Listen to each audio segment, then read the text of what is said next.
Hey folks, it's Rudi from East Coast Sun. I am here with the CEO and President of MB Power, Lori Clark, and Brad Coady, and I'm glad you guys tuned in. I'm going to go around. You guys know who I am, I hope, and I'm going to allow them to introduce themselves. So go ahead, Lori. Thanks, Rudi. Thanks for having me here today. Lori Clark, President and CEO of MB Power. I've been in this role 4 years as President and CEO, and with the utility for about 36 years. Yeah, thanks, Rudi. I think this is going to be a great conversation. I'm Brad Coady, Chief Commercial Officer with MB Power. I've been in the role for about 3 years, been in utilities my whole life, like Lori as well. Awesome. Well, thanks for coming out. So we're just going to cruise through. Lori and I have exchanged some questions with each other over the last few weeks, so we didn't completely blindside each other. But since then, a little bit of a wrench has been thrown into things, and there has been a change to the net metering policy. And we're going to talk about that. And you brought Brad along, who's really, I've been chatting with Brad a little bit over the last few weeks, and he's very in tune. And we're going to arm wrestle over some policy ideas and look at it from a couple different lenses. So I'm going to hopefully not do all the talking, because I always do all the talking on my own stuff. Excuse me.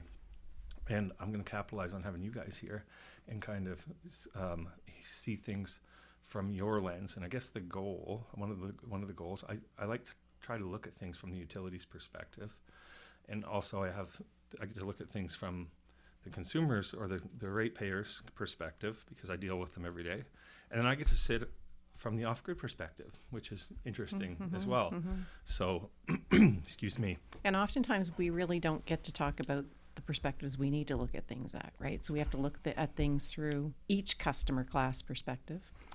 And also keeping the utility healthy. So I'm glad to be here today and be able to talk about all of those different perspectives that we need to consider when we're making decisions. Because oftentimes people don't understand some of the other things that have to come to the table when we're making decisions. Yeah, 100%. People just know their power bills are high, right? They don't know what their kilowatt hours are high. They know their power bills are high. So that's something I really work at, is try to help people understand why their power bills are high. A ton of bad PR about smart meters. Those are the worst things ever. They put a smart meter on my house. Now my powers went through the roof. So you guys know how I feel about energy monitors, and we'll get to that. And I've been talking with government about getting those in every single house. And one thing, maybe before we start, and it's something we were talking about off the air, and I think the people watching should be very aware of it. You talk about government, and you talk about MB Power. From a lot of people's perspective, MB Power is government. Can you explain the difference? Yeah, sure. So we are a Crown Corporation, and we have a shareholder. The shareholder is the province of New Brunswick. So that is the sole shareholder of MB Power as a Crown Corporation. But between government and the management team at MB Power is a board of directors. And that board of directors is the one that really has the interface with the government. So we don't talk a lot about the board of directors, but there is a board of directors that has shareholders agreement, mandate letters, those sorts of things with the province of New Brunswick. But ultimately, we are accountable to the province of New Brunswick as the sole shareholder of MB Power. Do you like working with the government? I do like working with the government. It's often difficult when governments change, because there's the new people coming in, and we sometimes need to start over, and it's a complicated business, and bringing people up to speed on some of the initiatives that we're working on without losing traction on the initiatives is sometimes difficult. But most people, I always say this: we're all trying to do the right thing for New Brunswickers, and sometimes how we go about it, the time it takes to get it done. Those are some of the challenges sometimes that we don't all agree on. So when someone comes in like a whole bunch of brand new, when you see someone campaigning and then they have a whole bunch of election promises, are you like, no, like you can't promise that? So then they have to come in and fight you on it? Or yeah, there's always a challenge when, and oftentimes it's once people understand the complexities, and it's easy to make promises on things, but I've never seen anyone who wouldn't change their mind when they see the full story. Most people make decisions with limited information. Yeah. So in the last round, Susan Holt promised to remove the HST portion of the residential power bill, so that would be 10%. A lot of people don't realize, check your bills, folks, that you're actually missing 10% of the taxes off of that. So that happened. Yeah, and I think it was hard for people to see that, because at the same time we put rates up 9.25%. So Yeah. then government takes the 10% off, and the homeowner doesn't see They didn't feel it. a lot. But what we were asked to do was to give solutions that could make that happen and to advise on the pros and cons of that. And one of the cons that we advised on was there are some people who would be getting that rebate that don't need it,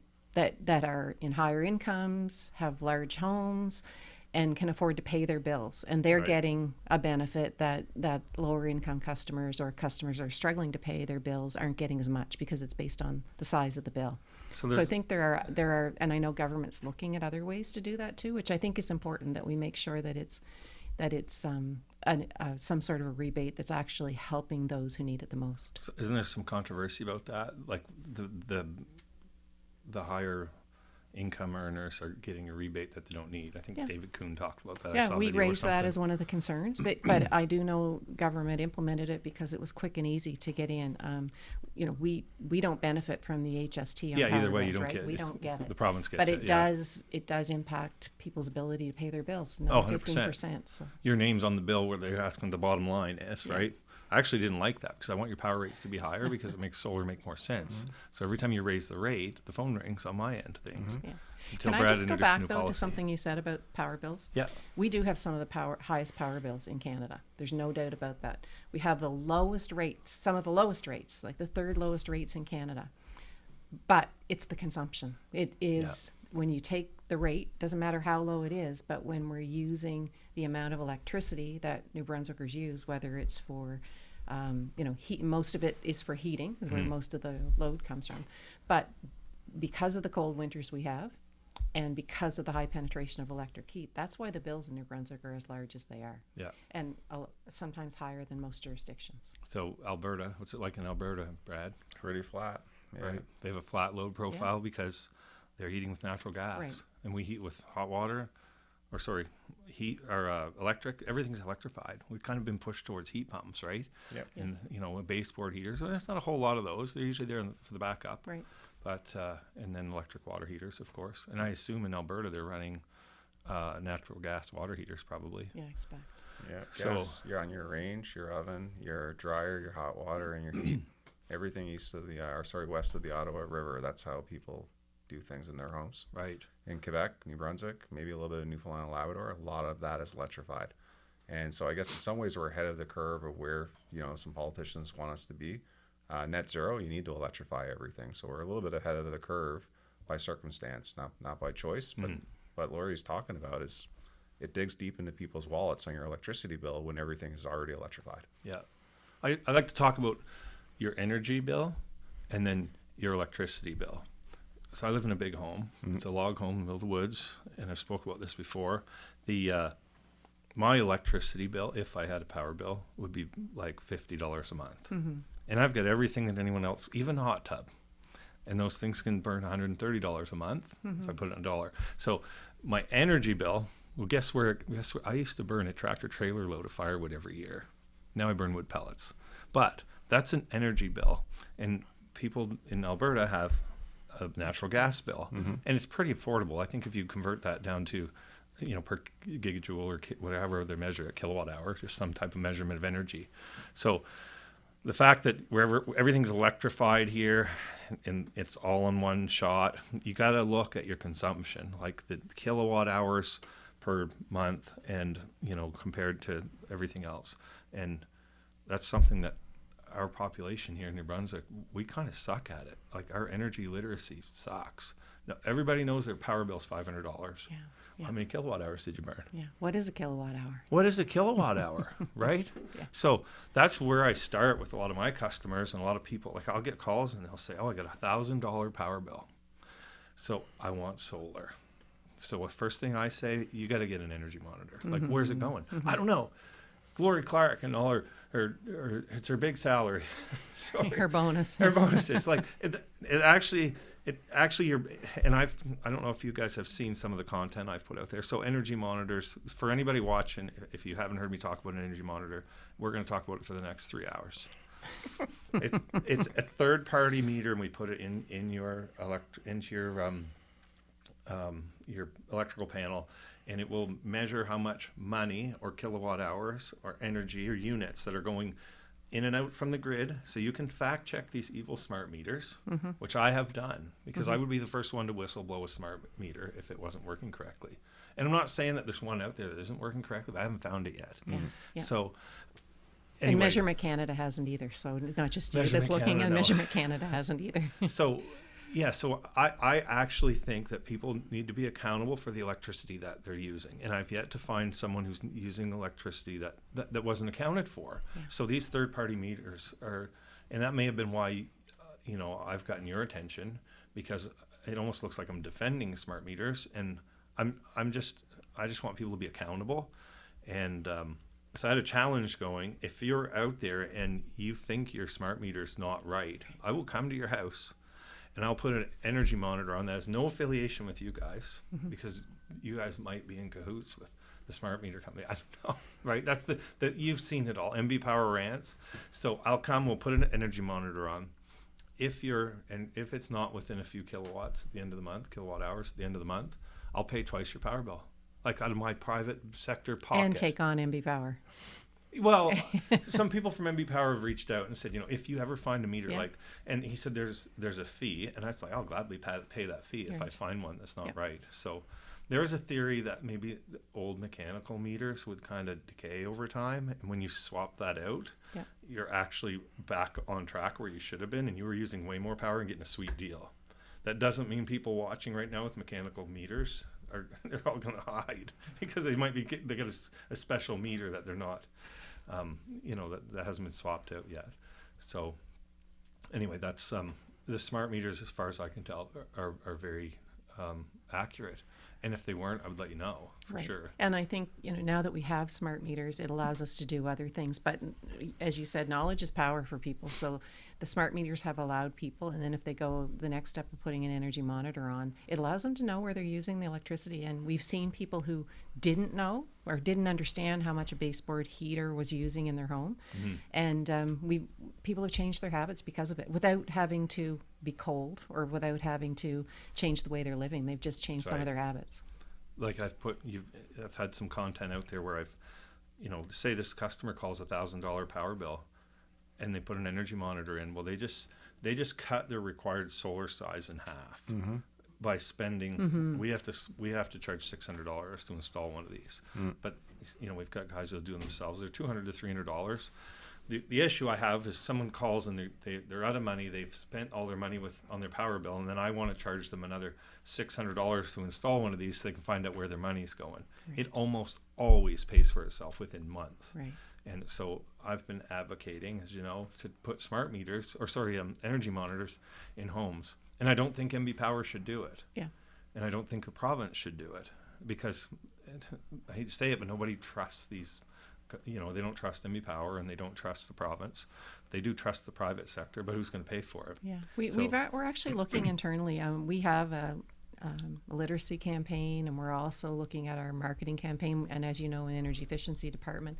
So looking for ways that we might be able to subsidize those energy monitors for customers. But at the end of the day, we are using customers' money to do that, so it has to be something that's available to everyone. I have an idea. Yeah. Okay. We can take it's the 27th of May, and we just lost our provincial generation.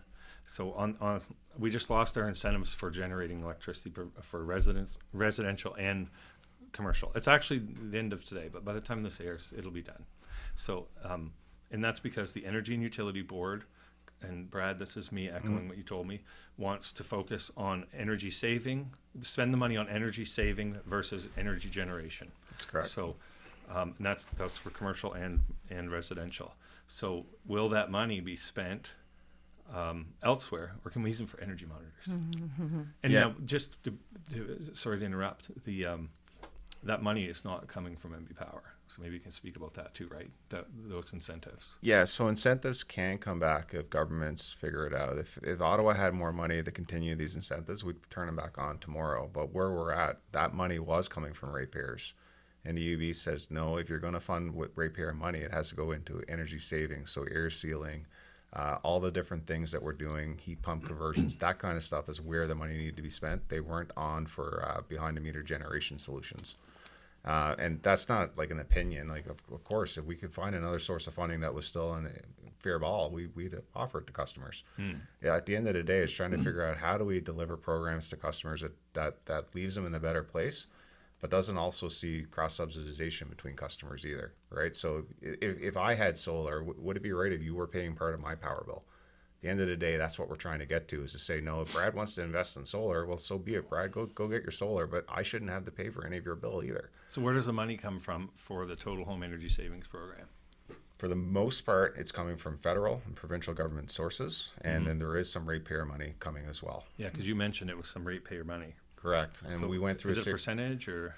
Yeah, about $50 million comes from ratepayers today, and the rest would be coming from federal government and provincial government programming. So By when you far say- and wide, the Enhanced Energy Savings Program, which isn't total savings, is coming from the provincial government today. A little bit of a top-up from the federal government as well in that. So when you say $50 million, the ratepayers are injecting $50 million. This is our tax money? This is our ratepayer money. Okay, so it's coming out of Bills. our kilowatt hours. Yeah. Yeah, So for every kilowatt hour we pay, that money, so is funding the Total Home Energy Savings Program. right. So So the tune of $50 million per what?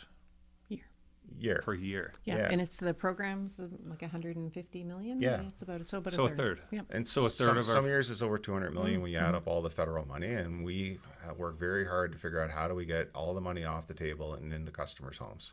Okay, so I'm just going to kind of summarize that because Yeah. I'm learning this too, right? So out of all the money that's been spent with the Total Home Energy Savings Program, and this is a program that we use for subsidizing solar, $200 per kilowatt, but it's also money that you get. It's $500 for a heat pump or $550. Heat pump water heaters on there. I've been pushed for that forever. Yeah. Those things are cool. So all these things that we do, insulation, and I assume the energy audit is subsidized in there. So that you're talking about a program, but it's the whole energy efficiency budget we're talking Okay, about. the whole Yeah, budget. because the enhanced energy savings program, where we have the free insulation, free air sealing, and heat pump for qualifying customers, is part of that as well. Okay. Yeah. So a third of it is actually coming from your power bills. And if I already have something, if my house is perfect and I'm not going to add anything else, then, if I had a power bill, it's going to be going, my money's being used to put solar on Brad's house.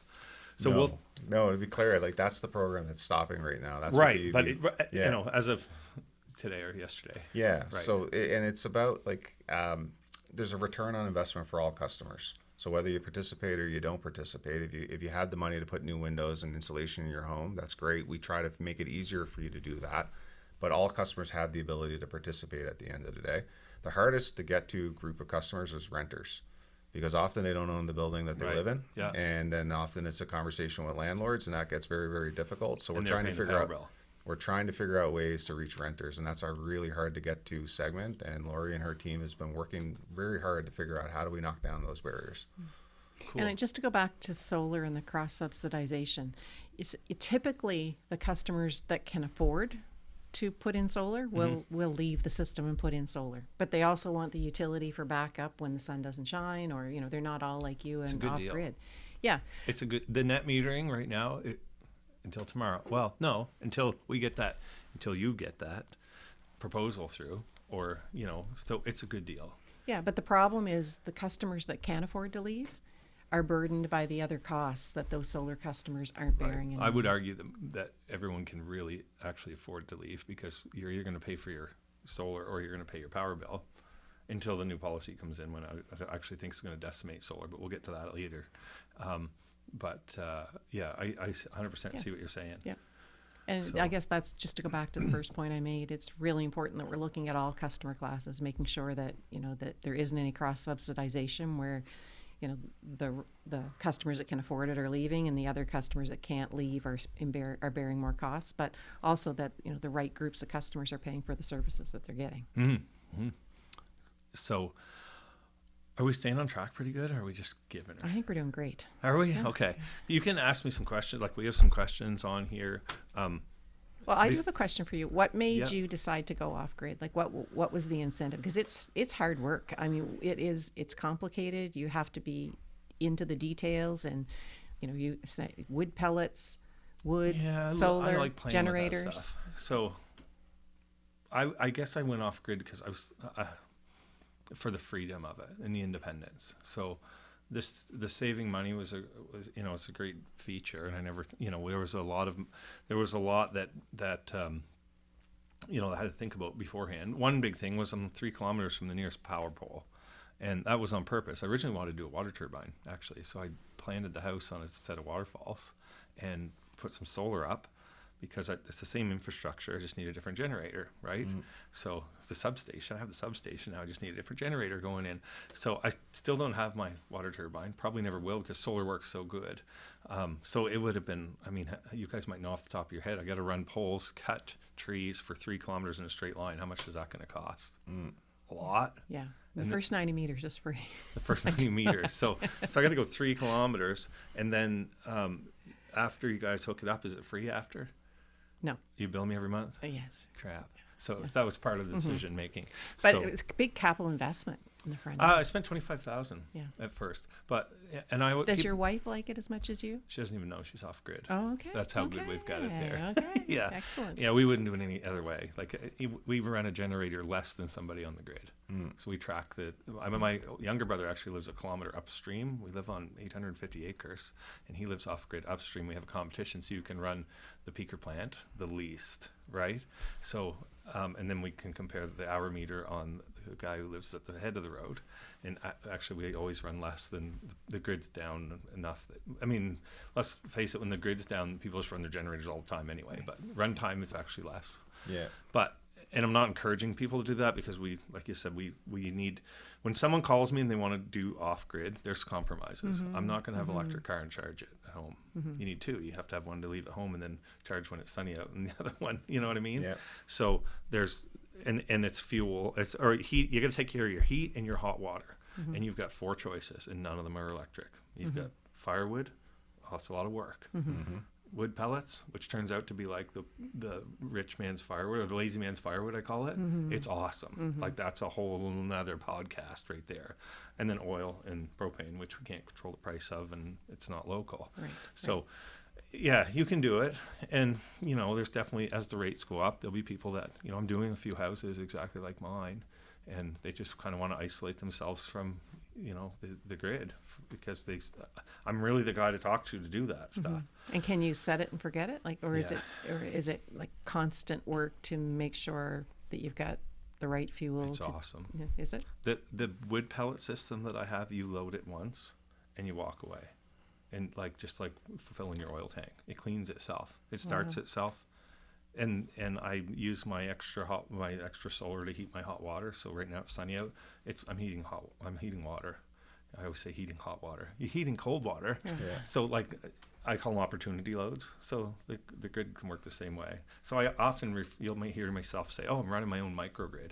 Well, there's just it runs itself. And Are you selling any to your brother? no, you might come over and charge an electric scooter or something. Hey, so yeah, we kind of I have to deal with all this, and this is we had to set these systems up, and it is pretty automated. But there's things that we can't do, right? And it's not much. The hot tub is heated by wood pellets, completely automated, and we have the right systems in place. Yeah. And it's not like you'd have to put firewood in the thing and heat it. It's just works off of. I actually have 1,000 gallon thermal storage in my house, which allows me to flywheel energy, and that's super nerdy, but we're not going to get into that. So anyway, yeah, it's possible. I don't recommend it to people, because most people aren't problem solvers, and then you have to spend a lot of time educating them on things. Right. And these are people who don't know what a kilowatt hour is yet. Right. So let's start with the energy monitor and go from there. Yeah. Yes. So yeah, so that's a good question, I guess, how I kind of get into it. Yeah. Yeah. And I've never paid a power bill in my life ever. Sorry. Wow. Sorry Wow, for well, that. good for you. I did live in Fredericton for a year after I got married, but power was included. So I never got the bill. So yeah. Ask me another question if you want. If we've got a bunch on here, and then we'll lead into... Actually, before we keep going, let's take a small break. I saw the 20-minute sign go up. Great.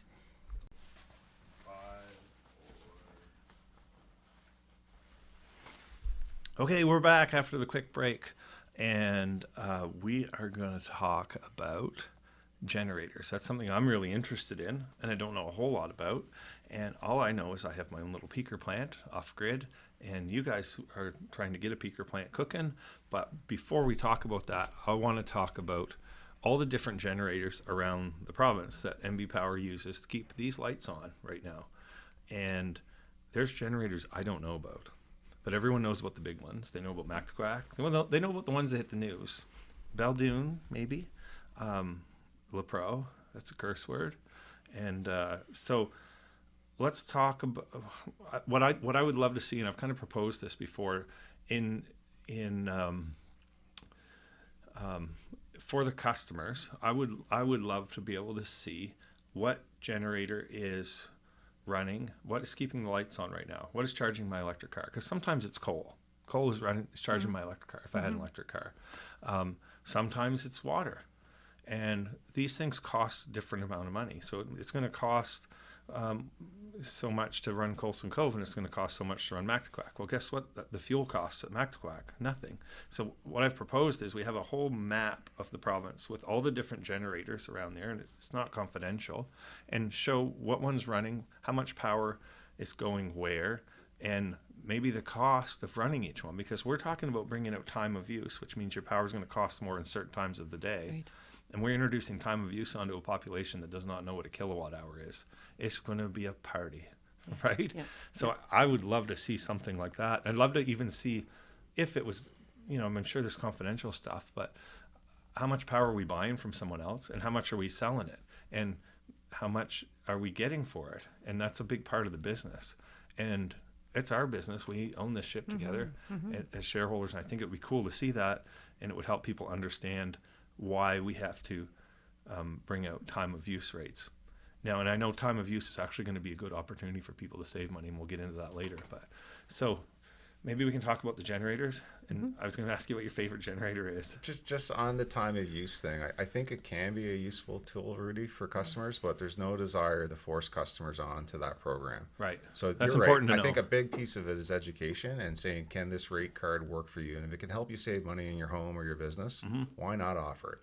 But no desire to force customers to that at all. And we did a pilot in Shediac, and good learnings from that pilot in Shediac.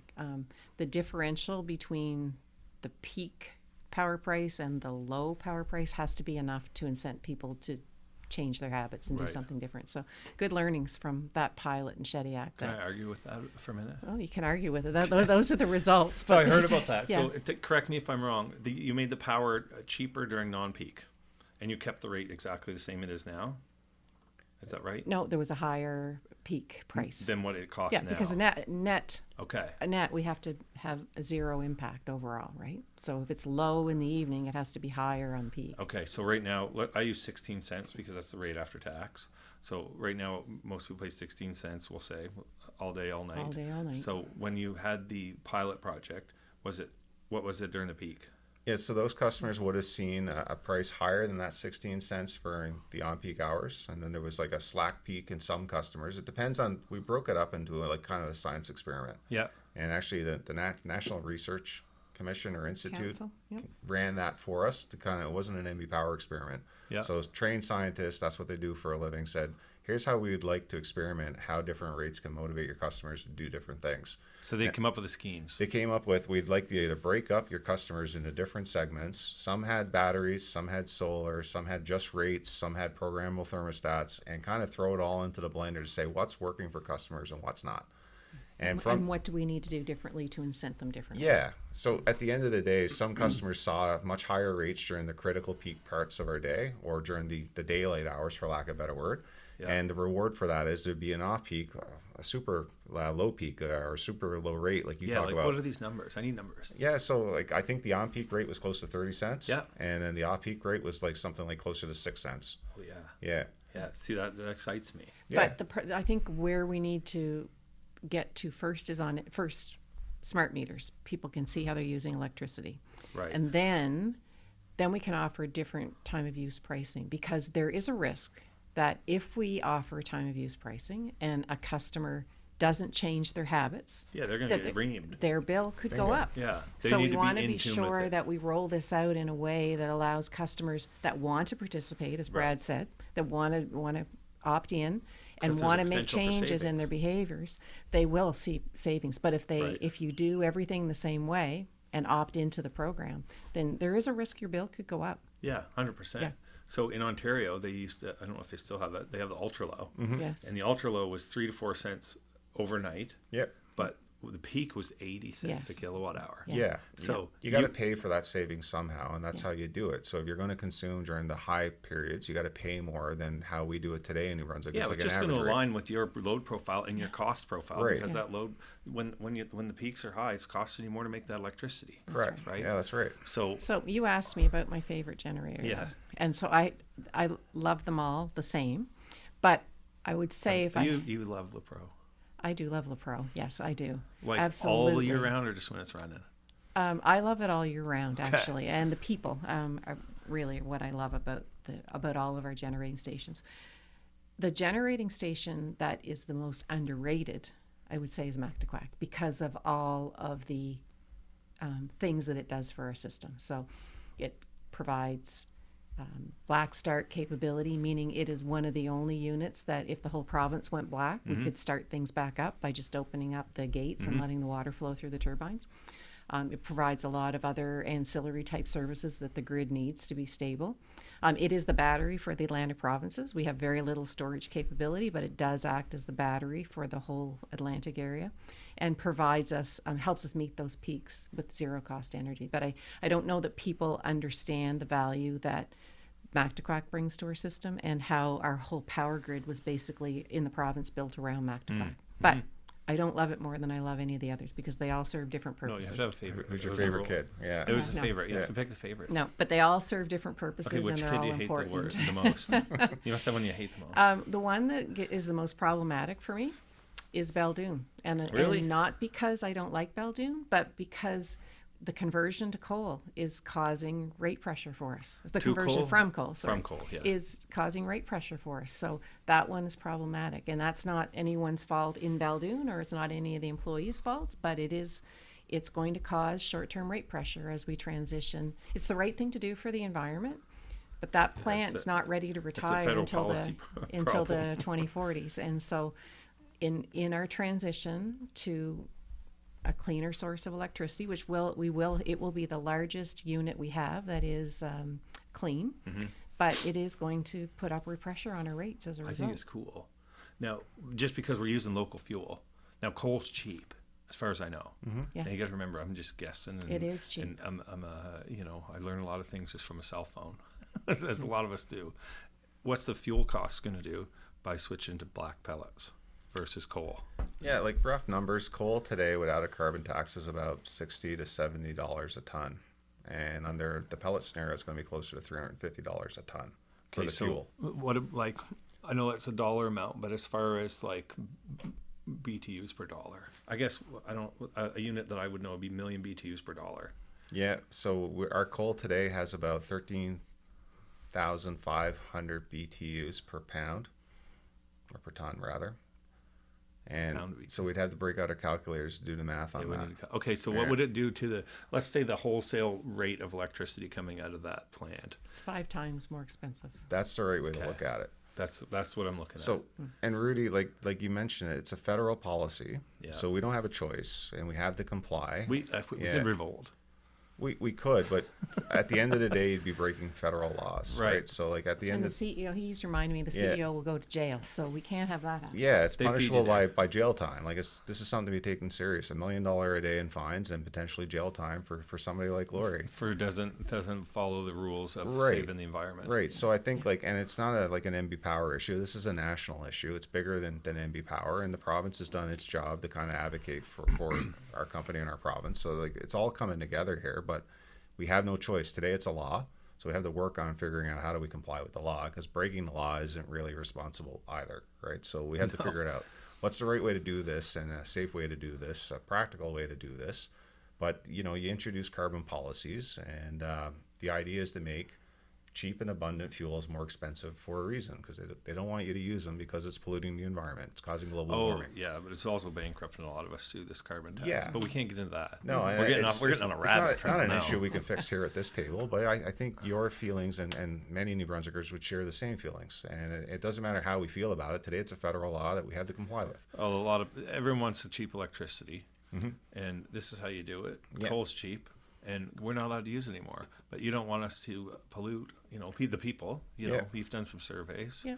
and so you can't have your cake and eat it too. Right. So 5 times more. That's a lot. And For fuel. And Baldoon, it carries the province a lot of times. Yeah, it's one of our base load units. Yeah. And it because of the increased cost of fuel, the role it plays will change as well. It will be a peaker Okay. It'll be going a peaker. forward. So, what will it do to my price of wood pellets? Is there going to be a shortage? No, That no, thing's it's a gonna different eat pellet completely that we're planning on using. How do I say it? It still comes from a tree. Well, it does, but it doesn't. So, like, I love the language we talk about clear cuts in New Brunswick. Yeah. And I see you in the woods a lot. You came across a lot of I live clear there. cuts. Yeah, exactly. They're not really clear when you look down at your feet. You can barely walk across what we call a clear cut. There's a lot of stuff that's left behind. Slash, Yep. scrub, whatever we want to call it. Yeah. Treetops, branches. There's no market for that now because you can't really do anything with it. So they leave it behind. Okay. So the proposal here is to say, well, can we harvest the stuff that we're wasting from the natural resources today? Can we put that to a higher value use rather than leaving it behind in the forest? You got to leave some of it there for nutrients to regrow the next forest. But most of our regular wood pellets are, it's a byproduct anyway. It's a byproduct, exactly. So we're not going to take away from the byproducts. We'll harness anything that's out there that's otherwise not going into a pellet. But the least value thing you can do with New Brunswick's beautiful fiber is to turn it into a pellet. So that's why we take sawdust residue, wood chips that we can't use other things for. Like, it goes into the pellets. So But be clear, we're not cutting trees. we're not cutting trees. We're going in to harvest the stuff that we don't even put into pellets. Will it today. open up a new market for people? I think so. I think Or this can is like the fuel is so good from a drop-in replacement for coal. Like, I really think I heard the test went well. Yeah, the test went incredibly well, Well, right? I think that's important. The fuel costs are considerably higher, but Yeah. the capital renovations that we need to do to the station are minimal. And that's Yeah. what'll allow us to get to the end of Just the a big life wood of stove. 24. And Yeah, think yeah. about, like, you say the fuel costs are higher. Well, yeah, okay, but where's that money going? It's going into the New Brunswick forestry Exactly. sector. You're right. Like, Yeah. that's what I think about it. We already harvested the tree. We took all the valuable parts from it, and now MB Power's coming in for the slash. Yeah. I'm surprised it was that much more 5 times. I'm generally, I think it's great that we're burning something local. I learned about wood pellets, which is pretty cool, and we can buy them 5 minutes from here, and I'm only another 10 minutes down the road again. Like, it's local. I'm not. Well, and it helps keep the plant open in Baldoon. It's good for the local economy. it'll keep and people spending suppliers. money There will and be other suppliers that spending are taxes. Yeah. yeah. So, yeah. So, what do you think of my idea of like showing everybody where the power's coming from and what's running? I think that makes a lot of sense. I think that's something we should consider, and especially as we're moving to time of use rates, because there should be a correlation with as the rates go up, then there's more expensive assets being put on their system. Yeah, So, I think it's super important to get people because I get super interested in this, and you get just more in tune with where your power is coming from and where it's going. Energy monitors, right, and how it's how you guys have to manage that stuff, because a lot of people don't know that. Right. Okay, just for kicks, tell me about the child. We're calling the generators childs now. Okay, Children. children, Tell us about okay. the child that no one knows about. Like a jet engine or something. Oh, I mean, like, geez, they're all over the place. Nipisquit Falls is one that we don't talk about a lot. Sisson Falls is another one, a small hydro facility. Okay. St. Rose, well-loved peaker plant. Like where's Well, actually, where's I St. don't Rose? love Yeah. the peaker plants, but I'm changing my mind on the peaker plants. So Yeah. I used to be, when we had to run a peaker plant, it meant we had an unplanned outage somewhere. But one of the plants went down, one of our base load units went down, and we had to fire up a jet engine, and it was $300 a megawatt hour or something like that. So I hated it when it happened, because Right. something Which- unplanned had Yeah, happened, it's unplanned, and it was and you're bleeding money when it's running. it's very expensive. But you're giving it a workout, so it doesn't Well, yeah, corrode testing over. it. But the last couple of years, they are one of my favorite assets, because we have been deficient and not been able to supply the keeping the lights province. on. They're keeping the lights on right Yeah. now. They are keeping See, the that's lights what on. I think would be really important and it might sway some people in your argument. Like, you guys don't want to spend a bunch of money. We don't have any money, for one, but we don't want to spend a bunch of money on a new peaker plant. But it's going to keep the lights on. And I think that's important for us to know. It's the same reason I have to go out and start a generator when I had no sun for 2 weeks, and nobody changed their habits. None of my little ratepayers running around my house changed their habits at all. All the lights are on and everyone's in bed. You know what I mean? Right, yeah. So I have to start a generator, and it's like, it's probably 70 cents a kilowatt hour to run a gas generator. Yeah. So, and I have no other option. What am I going to do? Get on an exercise bike, hook to a generator, and try to charge my Right. battery back up? That's inconvenient. And it doesn't matter about the season too, right? So sometimes like we run these backup generators just because something happened. Last week we had to run some of them. There was an issue on the power system. Nobody knows about it because, hey, the system worked. We had enough redundancy and backup plans to keep everything together. It would be cool to know that you had to do that. Yeah. And why. I think that would be cool. Right, And because we are running into problems with load growing, not just in the winter, as Brad said, but we have to take planned outages during the summer so that our units are available to run when we need them. Right. So when we have units on a planned outage during the summer and we have a spike in our load for heat or whatever, Yeah. then we're at risk right now as well of not being able to supply the province in the middle of summer when our Really? units are Yeah. on planned outages. Yeah. The bottom line is, I think favorites is the wrong question. You need them all, right? And what we're doing right now in front of the Energy and Utilities Board is trying to figure out, hey, is this new Tantramar gas plant, or what we call a renewable integration and grid security project, worth it? Oh yeah, Brad, talk more Yeah. about not just the combustion turbines, but the fact that we have the synchronized condensers. Yeah. Without getting into the technical. Yeah. that does sound technical. You say synchronized conductor. Yeah, so condenser? it's funny, like how the power system works. We get a bunch of benefits from generators just because they're connected to our system, right? So it could be Mactaquac, it could be Point Lepreau, it could be Beldoon. Just having that spinning, rotating machine on the grid Yeah. acts like a big shock absorber on Big the grid. flywheel. It's a big flywheel, right? I call it glue. Your word works well too. Like flywheels are great. But we don't have any of that going on in the southeast of our province, right? There's no major generation down there. And if we want to integrate more renewables, if we want to have more solar, with even behind the meter, in front of the meter, whatever way you want to think about it, more battery storage, more wind turbines, they all operate on DC. And you have to have an inverter, right, Rudy? Like Yep. your systems have an Yep. inverter. That inverter Unless we doesn't. change the grid to DC.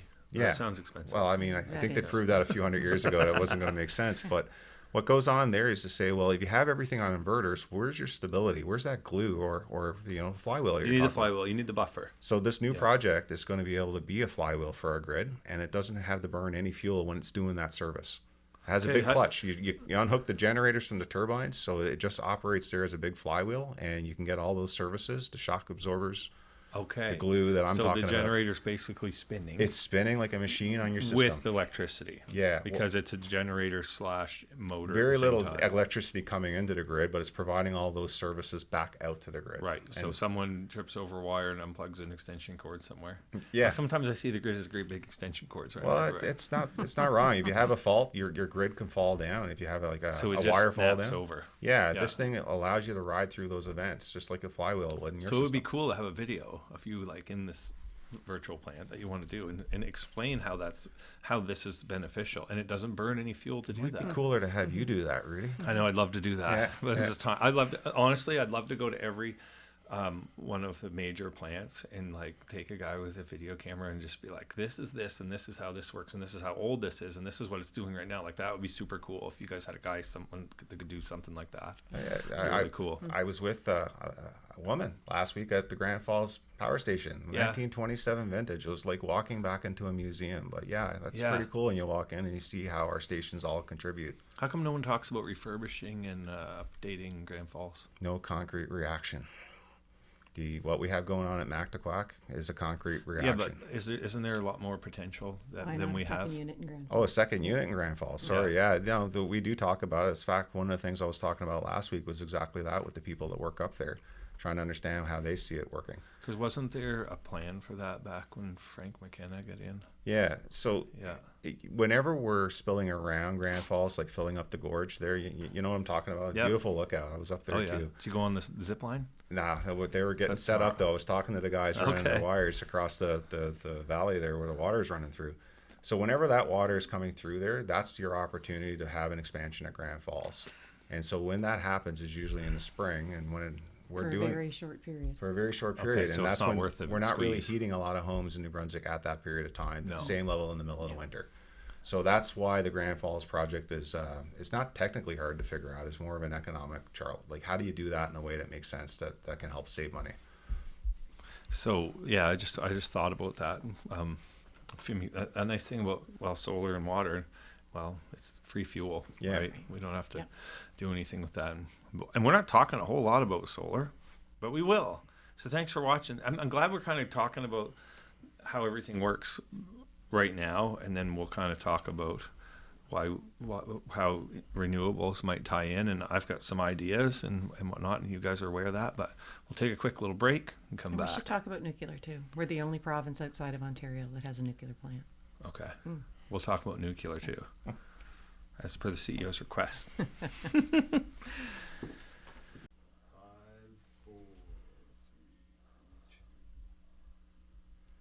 Okay, and we're back. And Lori and I had an arm wrestle, and she said she won the first one. But we're going to leave you. You want to ask a few questions before we get into what a lot of people I think are interested in is the solar and the net metering changes and stuff. But we were talking about generators. And anyway, so go ahead, fire a few questions off to me. Yeah, mine's not about generators, but I do have a question for you. I know you follow our work really closely, and you're very knowledgeable about the energy sector.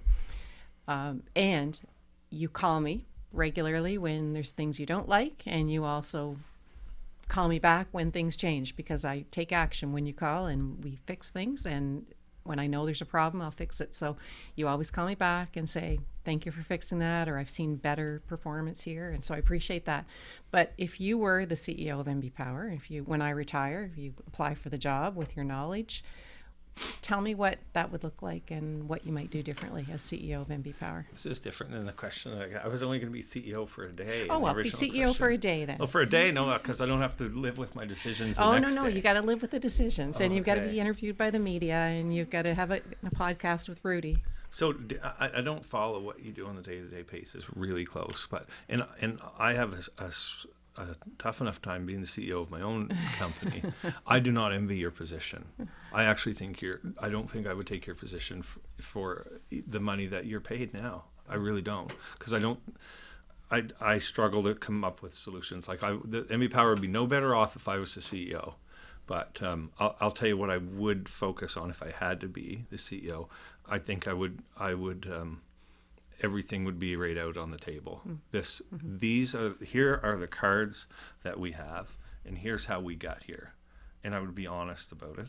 Now, sometimes I don't know all the facts, and I think you don't know all the facts sometimes too, because we hear about, why maybe we had to, what may have happened to the pro because of something in the, we hear it from the boots on the ground, Right. what really happened. Yeah. So stuff like that. Yeah. But it doesn't matter. It's in the past. Here's what we've got. Here's where we want to be. And the reality is all our generators need refurbishment, or 2/3 of them or something like that. Mm-hmm. And we're running out of power in the wintertime. And we have these mandates that we have to hit. And I would just be really open to everyone. And I would want to show everyone, how much electricity costs or how much we pay for it when we need it. Like I would want to, super transparent. And I would really want people to understand way more about their electricity. Yeah, you got a big power bill, and you need to figure out why, and I'm going to give you the tools to help you figure that out. But as far as CEO, I can't say if you're doing a good job or a bad job. I don't you have hair left. So, because honestly, You don't really know what color it is, though. let's be honest. From a businessman's point of view, I'm going to be CEO of a company that's rolling in with $6 billion, and $6 billion, that's a big number. Yeah, yeah. $6 billion worth of debt, Yeah. and it's not my fault. This is the cards I've been dealt. You moved into this, Yep. but you're paid to be, answer the questions and be accountable to the whole operation. But I'm also looking at all of these projects, and I read an article this morning, and someone said that, it's possible that we could be $30 billion in debt if we do all these projects over the next few years. And servicing the debt on that, from a business point of view, let's say we're not even doing electricity, we're just in some type of business, and even if someone paid off the $6 billion, say we got a bailout, Yeah. I hate to say it, but I'm still screwed as a CEO of that company. Yeah. I really am, I gotta find, and I can't raise my rates. I can't crank like we need to make a radical change. People would shoot me. That's what would happen if I was a CEO. No, really, this is what has to happen. We have to. This is how much stuff costs, and this is what we've got to do to get there, and we're going to have to pay. Like it sucks that we're all on electricity because that's the rates are going to go up.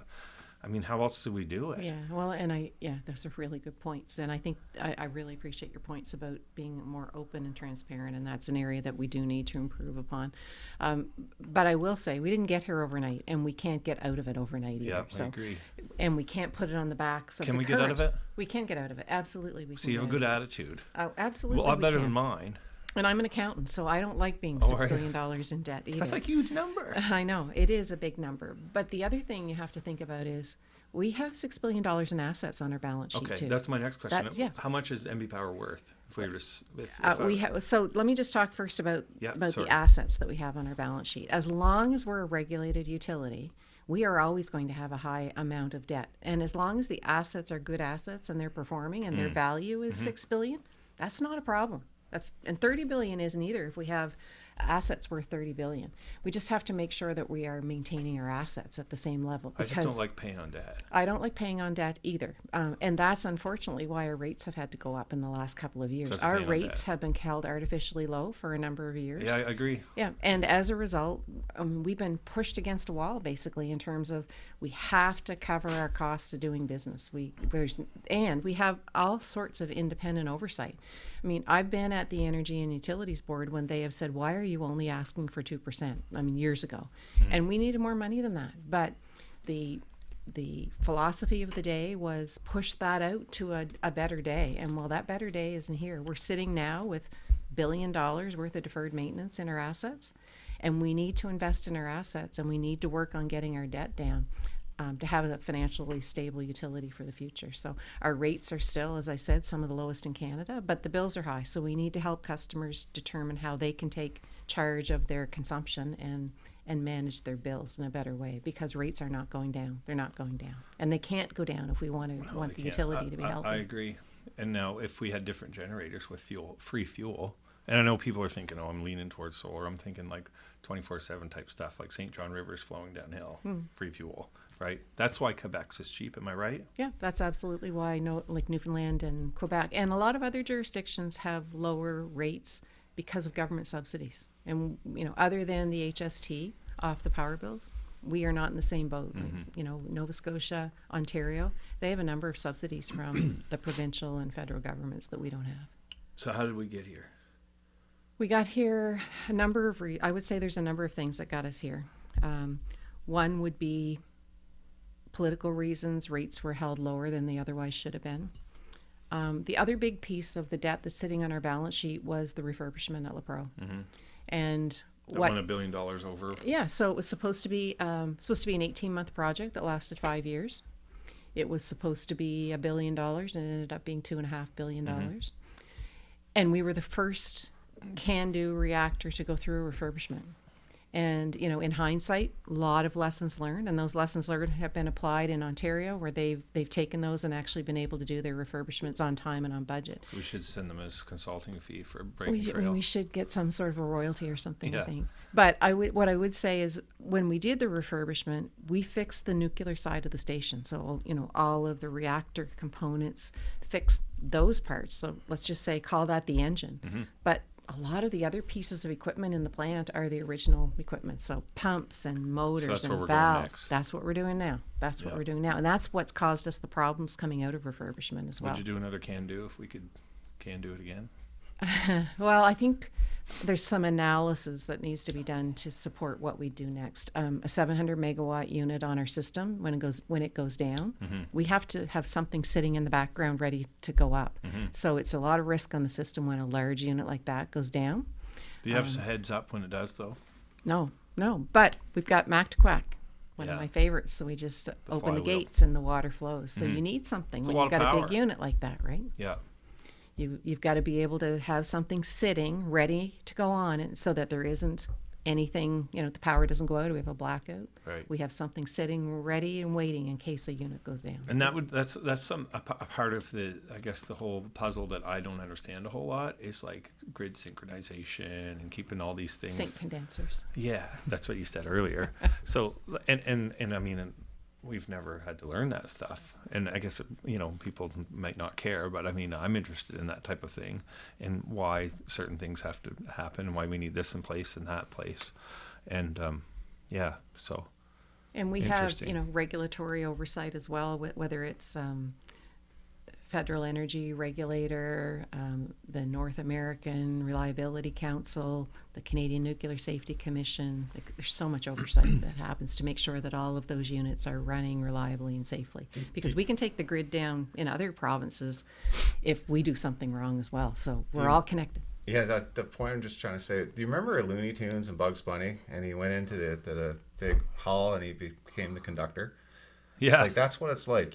Sometimes you need over here. You need the string, the guy in the bass or the lady in the bass playing. And then you need your flutes. And this is all your generators. You need to have it all singing in harmony. Is what Yeah. I'm trying to say. Yeah, or exactly. everything's out of tune, and then you're in a mess. And that's the hard part about the job is trying to make sure we can run that complicated orchestra to the best way possible. And the team spends all day, every day, trying to figure out how are we going to serve New Brunswickers at the lowest cost possible.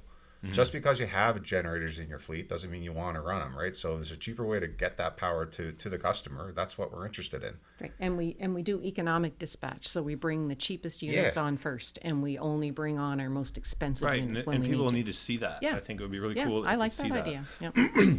So do you remember on Pirates of the Caribbean when Jack Sparrow was rolled in a ship and it was sinking, and he just walked off onto the dock Yep, and just kept going? I do. Yeah. Okay, so We're not. We're Heavy not a power sinking is not ship. a sinking ship. well, no, we need to convince the audience that it's not. Well, Lori was saying, though, our debt is related to our assets, right? It's kind of like your customers. When they invest in the solar system, right, they usually take on money on their credit line or get a loan or get something to pay for that. Maybe some have it in their bank account, but either way is they say, I took that money, now I have that thing I can point at on my roof or in my field or whatever. Right. And We're think not the funding other, our operations with that. The other thing I would But tell they you. didn't start with $6 billion in the hole, though. Oh, no, that's No, right. no, but it's relative. But our assets in the regulatory environment, it's very different than the private sector. You might try to pay your mortgage off as quickly as possible when you have a mortgage or if you have a mortgage. And a lot of customers would do that, or a lot of New Brunswickers would do that. In a regulated environment, we have to take that asset and pay it off over its complete life. Yeah, because you want to make sure. It just makes more sense. Well, it makes more sense. Yeah. It's levelized. It doesn't cause Exactly. rates to go up or down. And this whole intergenerational equity thing where you want the customers who are going to benefit from the asset to be paying part of that asset over time. So you wouldn't try to pay it off early. You pay it off over the life of the asset. So we've got Baldoon, for example. Right now, Baldoon won't be paid off until 2041, and that's by design. Yeah. That's by design, so Exactly. that we make sure that we recover the costs over the whole life of the asset. So by the there's hopefully time no we shut it surprises. off, no right? surprises. Yeah. From the federal yeah. government.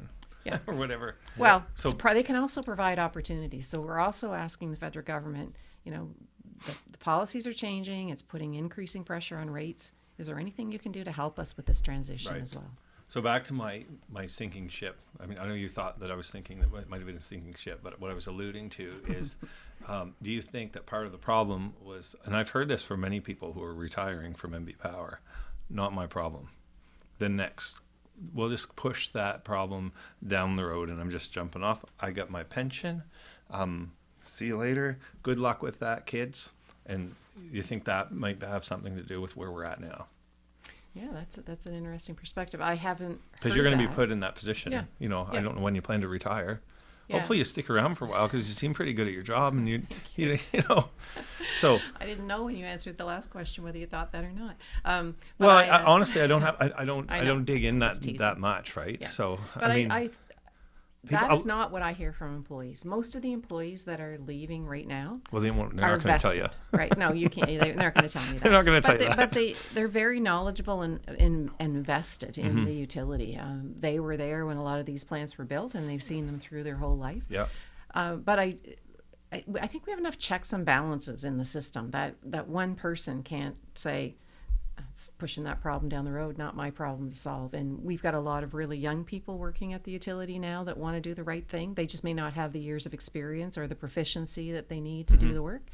But I don't know that that's, I don't know that that's the case. You don't that like the people are trying analogy. to. I don't like it either. that analogy. That's my ship too. Yeah, that's right. Right. But We're I all in don't this think people together. are trying to push it down the road. What we've pushed down the road is we haven't covered our costs of doing business. And that we need to cover. It's been a the long costs. while since we've made money on selling a kilowatt hour. Would I Yeah. be correct in saying that? Every kilowatt hour we've sold in the last 20 years, we've been losing money on. I wouldn't say No. that. Yeah. Like, what was the debt 20 years ago? So debt was building assets. So just so we're clear, right? Like the Like analogy- your net worth is going up, you think, over time? That's been stable. So what I'd say is the rates are covering the cost of running some of the business, but we're not getting ahead on the debt. Right. So we've been kind of nursing that along. So It's we're been starting. pretty We got her stable. in neutral. We're not going on vacation anytime soon. We're still Well, saving. and I would say neutral, but debt's going up with Mactaquac too. We've got $9 billion project in front of us. Yeah, That's and good bringing job for very- tackling that Yeah, stuff because we got to. Oh, we have Otherwise, to. the There's no thing's do gonna be- nothing option It's there. going to fall apart on us, right? Well, it's a reliability issue now. We can't run all of the units as efficiently as we can. We could. So this refurbishment, I'm just going to jump onto MaxQuack for a second. Does that include? It's almost $10 billion. I think it's not nine was one of the it's $9 highest. billion, yeah. So and then of course as we push it down the road, it'll probably get more expensive as we delay, because nothing ever gets cheaper unless it's solar. That's been pretty good. So what does that include? Is that just the generators? Is that concrete? Turbines, generators, concrete. Concrete as And well. then other wearable components. And I think good for the listeners to know that the turbines and generators were at end of life anyway. Yeah. So 50 years into they're past their useful life. So they needed, whether or not there was an AAR, alkaline It's aggregate planned. reaction problem at the station, we would have had to replace those But the turbines and swelling wasn't generators. planned. The swelling was not planned, and that's the biggest part of the work that we're doing. Okay. Yeah, the civil work. And, that's a big project when you're spending $9 billion and you're not getting a huge increase in the number of megawatts. We'll get some efficiency out of the new turbines, but not getting a lot of increased megawatts. So that will raise our rates. And again, we're going to recover that over the next 50 years. So we're going to spend $9 billion and no intention to recover it any quicker than that because of the regulatory environment in which we work. Right. So that refurbishment, that's how long is that going to take? Is it 10 years?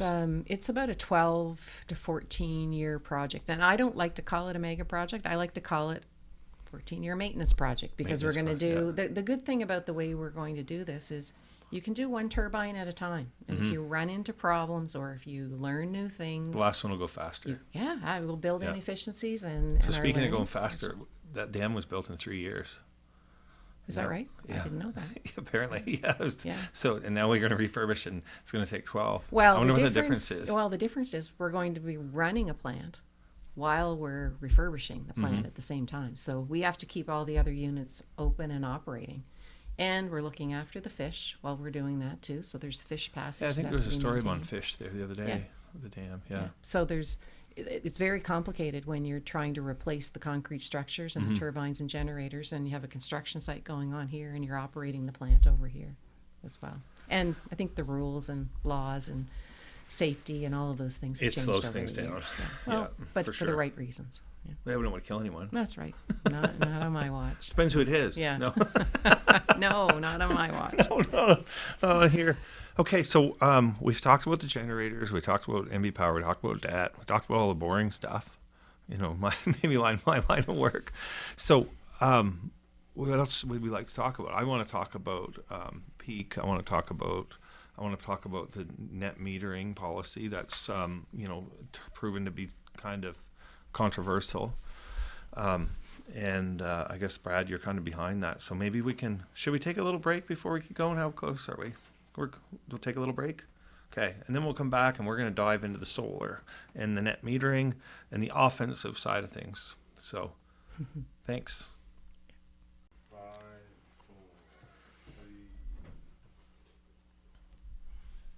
All right, we're back, and we're finally getting into what I'm most interested in, I guess, because it affects my line of business and affects a lot of my customers who I'm kind of representing here. We're going to talk about solar. We're going to talk about storage. We're going to talk about existing net metering program, and we're going to talk about proposed net metering. And I'm going to propose some things as well that I think might be super beneficial to what we can collectively do on this big ship that we own, and you guys also own and captain together. And hopefully you can tell me if it makes sense or not. So let's talk about our existing net metering that we have now. And for those of you watching who aren't familiar, which I think most of them are, right now we can put solar on a home. It's actually subsidized by the ratepayers in the province, and we can collect when the sun's out. Let's say there's solar panels on this building. The power that we're using inside this building is tax-free. The remainder of the power goes through the meter, essentially runs it backwards, and it goes out to the neighbor's house, and they consume it, and it usually doesn't get to the end of the subdivision, depending on how much solar is in here. So what MB Power will allow us to do through their net metering program, which is 20 years old, I believe, we can send 1 kilowatt hour to the grid, and we can get 1 kilowatt hour back. So tonight we'll use that kilowatt hour, or we can save it like a squirrel in the acorns and save it for the winter time. And we can use it up until the end of March. And if we make too much, you zero it and we don't get anything. So it's important we size a system that generates the correct amount of kilowatt hours through the run of a year that you consume. So that's what we have now. It's a really good deal, and it's a good deal for the consumers. It's making me very busy right now because everyone's trying to get in on this policy before it changes. So thank you for making me very busy. So there are some proposed changes, and the reason for these changes is because I think we can actually cause a disruption to the grid in due time with the amount of growth that we're seeing. It's doubling every year since I've been in business. And I was involved in net metering home number 6 in the province. That's how long I've been in this racket. So the issue is we just dump power to the grid whenever we want. Mm-hmm. And I've installed probably 15 to 20,000 solar panels now. Mm-hmm. And if it's sunny out, which I can't tell if it is, but it was when I came in, that power is being consumed by the customers. They're not buying it from MB Power, and we're dumping it to the grid, and those customers are purchasing it essentially from MB Power. And we just dump all that power on, we'll say 3 megawatts or something. How many megawatts is do you have that number right off the top of your head? That's in the province today is about 30 megawatts. So 30 megawatts of solar. 30,000 kilowatts. Yeah. So we're sending all that to the grid right now. And guess what happened yesterday? It poured rain all day, and you had to supply 30 megawatts of power to the customers that couldn't supply it for themselves. So what a great deal for the guys who have solar. So the net metering right now is a sweet deal. And we were warned about this for a couple years now, and there's been a few organizations that have popped up to kind of go against it. And it's usually everyone typically works in their own self-interest. Mm-hmm. So if I want my business to continue to thrive, then I want you to stay on this. And I don't really look at it through the lens of the big ship that we all own together. So you'll hear me say in my videos, we're all in this together. Mm-hmm. MB Power, we own MB Power. It's at one point it was responsible for half of the province's debt. We should care about that. You're in second place now, I believe. But so I like to look at things from everybody's point of view, and I'm the guy that lives off grid and really doesn't have a horse in the race, really, because I'm my own problem. So Brad's here, and he is very tuned into what the new net metering proposal is going to be about, or is proposed. And keyword's proposed. And full disclosure, I am an intervener with the EUB, and I'm actually going to be pushing back against this proposed policy that you guys helped create. So we haven't gotten a fist fight yet. Maybe after the segment, you never know. So I'll let you talk, Brad. And one thing, a lot of these guys aren't talking about the perks to the new policy and proposed policy, and I'll let you talk about that. So yeah, no, it'll never come to fisticuffs, Rudy. Like I said, it's all about how do we put New Brunswick in a better place. So we all care about the province we live in, and we all care about MB Power. So how do we evolve these programs in a way that makes it more sustainable, financially and economically sustainable for everybody? So the biggest thing that we have going on is the more customers that you have, they join your program. We think that's great. Not concerned about it to the extent that, hey, it costs a certain amount of money to run the system. So when your customers are beating their NB Power bill, doing exactly what you promised that they could do, that's a great thing from their perspective. For them, 100%. But it means that we had to go back to other customers that don't participate or can't afford or don't own the roof over their head to ask them for more money. And right now, we call that a cross subsidy. So right now, people without solar on the roof are paying for the services that people with solar on the roof are enjoying. Okay, so you're going to have to put that in, and you're talking to a 5-year-old, Yeah. if you don't mind, for me. So simply And- put, if you're a renter, right now you're paying over $1 a month on your bill to subsidize the people maybe on the next street over with their detached homes with the solar on the roof, that you're subsidizing their services. So their how power are they? bills. How is that dollar paying for their power, their subsidy? Because we're not collecting enough from the people with the solar behind the meter. Okay, so you're collecting, we'll say 16 cents is what we'll use for our rate because it's tax Yep. included. You are giving us 16 cents back. So can you explain to me why that's too much? Yeah, so how it works today for most other customers, right? You have your customer charge on your bill and you have your energy charge. And an NB Power counts all of those different accounts up together and comes up with a total amount of how much power do we need to serve, how much energy do we need to serve, how are we going to do that in an economical way, so what do we need to charge in rates to get it back.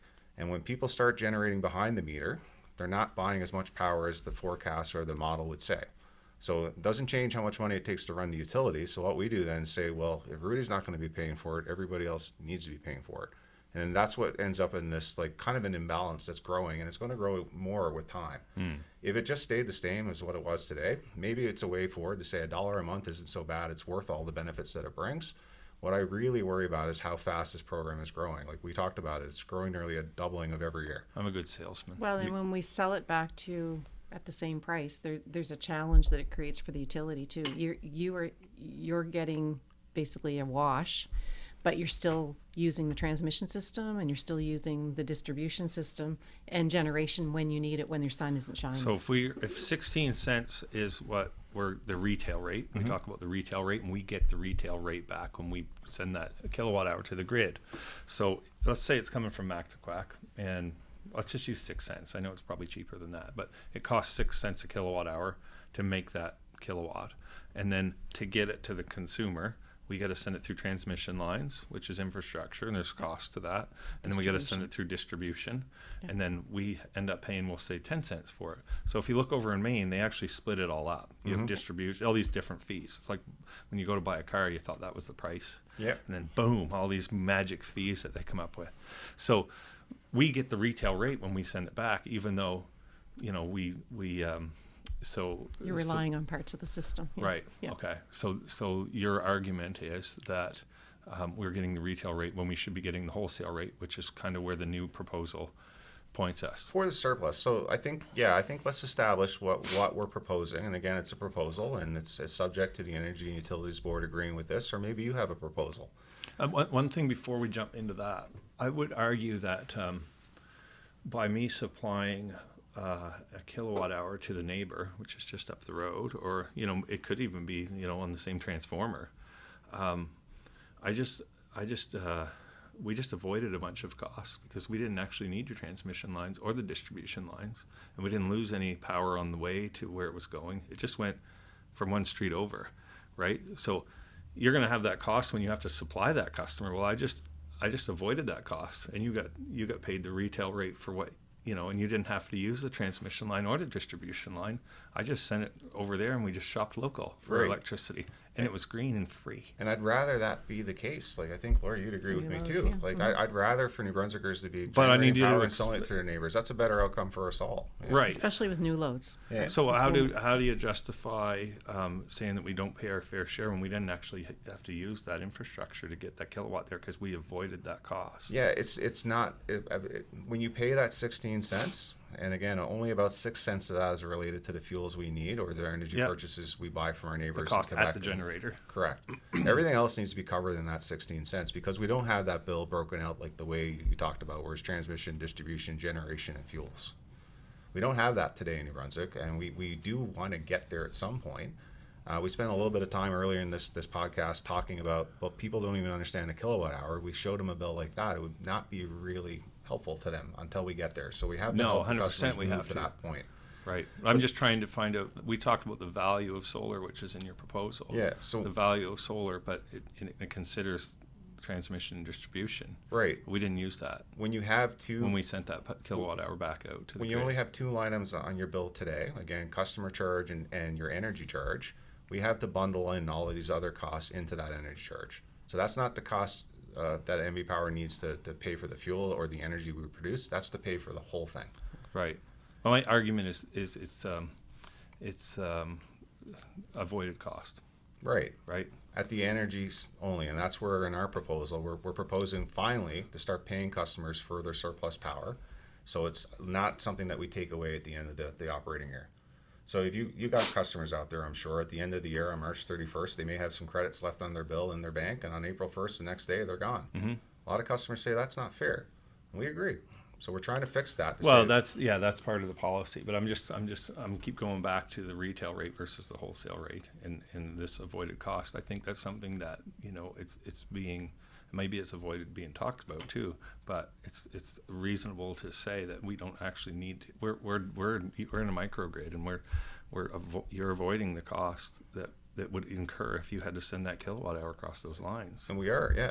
But by reselling that kilowatt hour that we send out to the grid, so maybe we should actually get a retail rate for it. we're valuing it at the same rate. Do you follow? Yeah, but we're valuing it at the same rate. So that's 6 cent rate. Well, at the generator. Right. But we don't need all the transmission lines. That's what I see what you mean on both sides. Yeah. I just wanted to present that just because So there's a different lens to look at it from. Right. So the infrastructure, though, on your street, if you're selling it to your neighbor, that distribution system just didn't It's just get still invented there. overnight. It's We had to put it in and pay for it, and it's in place. and you still want to use it when the sun's not shining. Oh yes. Mm-hmm. Yeah. Correct. Every night when your solar customers can't produce today, they need to use that infrastructure, and that's what we're talking about: is fairly recovering the cost of when the solar isn't there. And how are you going to get it to your neighbor? Well, we're gonna have to run an extension cord here if we don't come to an agreement. And we'll get an agreement. With an energy monitor on it. So anyway, I thought I would just touch on that. So I'm happy with that. So we were talking. Why don't you talk about some more good features like the 40% off your electricity? Yeah, so for most days, unlike yesterday it poured rain, like we talked about, it didn't produce a lot maybe for many of your customers, but when you're buying energy from the grid in night, it doesn't cost us as much to produce that energy. So we're going to give customers on this program, if we get our proposal approved, a discount on that. For About the 40% entire, off. so your base rate, for those watching, the base rate on a new net metering plan is going to be, it's based on today's rates, but it's going to be, right now it's 15 cents, 15.83 maybe is the rate. Yep. And if you are able to get this proposed net metering through, and I'm on the new net metering plan, so I have even just one solar panel on my roof, I can now buy my electricity at 40% off of that. Correct. Okay, it's a great deal, right? You're right. Okay, so that's a perk, but we're gonna get into the other things that kind of make this not make sense from my point of view. So what else is great about the new net metering program? So the other thing we hear from a lot of our customers is they may be farmers, for example. This 100 kilowatt limit you put in, that's no good. I've got lots of land. I want more. Nova Scotia can do more. Quebec can do more. Why can't you do more than 100 kilowatts? So right away, we're going to change that to be up to a megawatt of connection. Now, it is going to depend on a case-by-case basis when they get that large. Does the infrastructure that's already in place by that farm or by that large piece of land, for lack of a better word, can it safely be integrated into it? But if there's no technical reasons to say no, we're going to say yes. Plain and simple. So that barrier is going to go away. The 100 kilowatt cap is going away on the new net metering. Correct. Okay. Yeah. So we talked about how we're going to pay out any surplus credits at the end of the year, and today those don't get paid out; they get reset at zero. So that's another big win. So we can oversize a system, and you're going to cut us either an e-transfer or a check. Yeah, at your choice. Yeah. So so I can put a solar system in at my residence, oversize it, and then at the end of the year I can take a check. So let's talk about the feed-in rate. So right now we get 1-to-1, and so yeah, we can oversize a system, but in order to get the same value of electricity back, so the rate's going to be 6 cents instead of 15.83, right? The way I think about it, it's not about oversizing the system, but some of your customers probably put a system in when they had a young family. And then And they all those moved kids have out. grown up and moved out, exactly. And now their circumstances are different. They don't use as much power, and all of a sudden they got this growing surplus on their bill, and MB Power takes it away every April 1st. Mm-hmm. That would be a rare case, probably. And it's happening because we hear about it loud and clear from customers. So that's Or what, somebody get an energy monitor and found a leak. yeah, we're trying our best to figure out how do we alleviate like the concerns that customers have with our current program. The last one we hear about, virtual net metering. I don't know if you heard of that topic. Yeah. Imagine you got a house in the city, and there's, in Fredericton, we got lots of trees and houses point in different directions, and maybe they don't have the right roof line. They don't have a yard where they can put a ground-mounted solar installation in place. Mm-hmm. But hey, they got a camp outside the city with a meter, and it could be perfect, just perfect at that camp. Why not let the customer install it at their camp, offset the energy they use at the camp, and then further offset what they use in the city? Yep. Like, that sounds like a good idea. Great deal. Yep. These are great features of the Right. net metering plan. Great.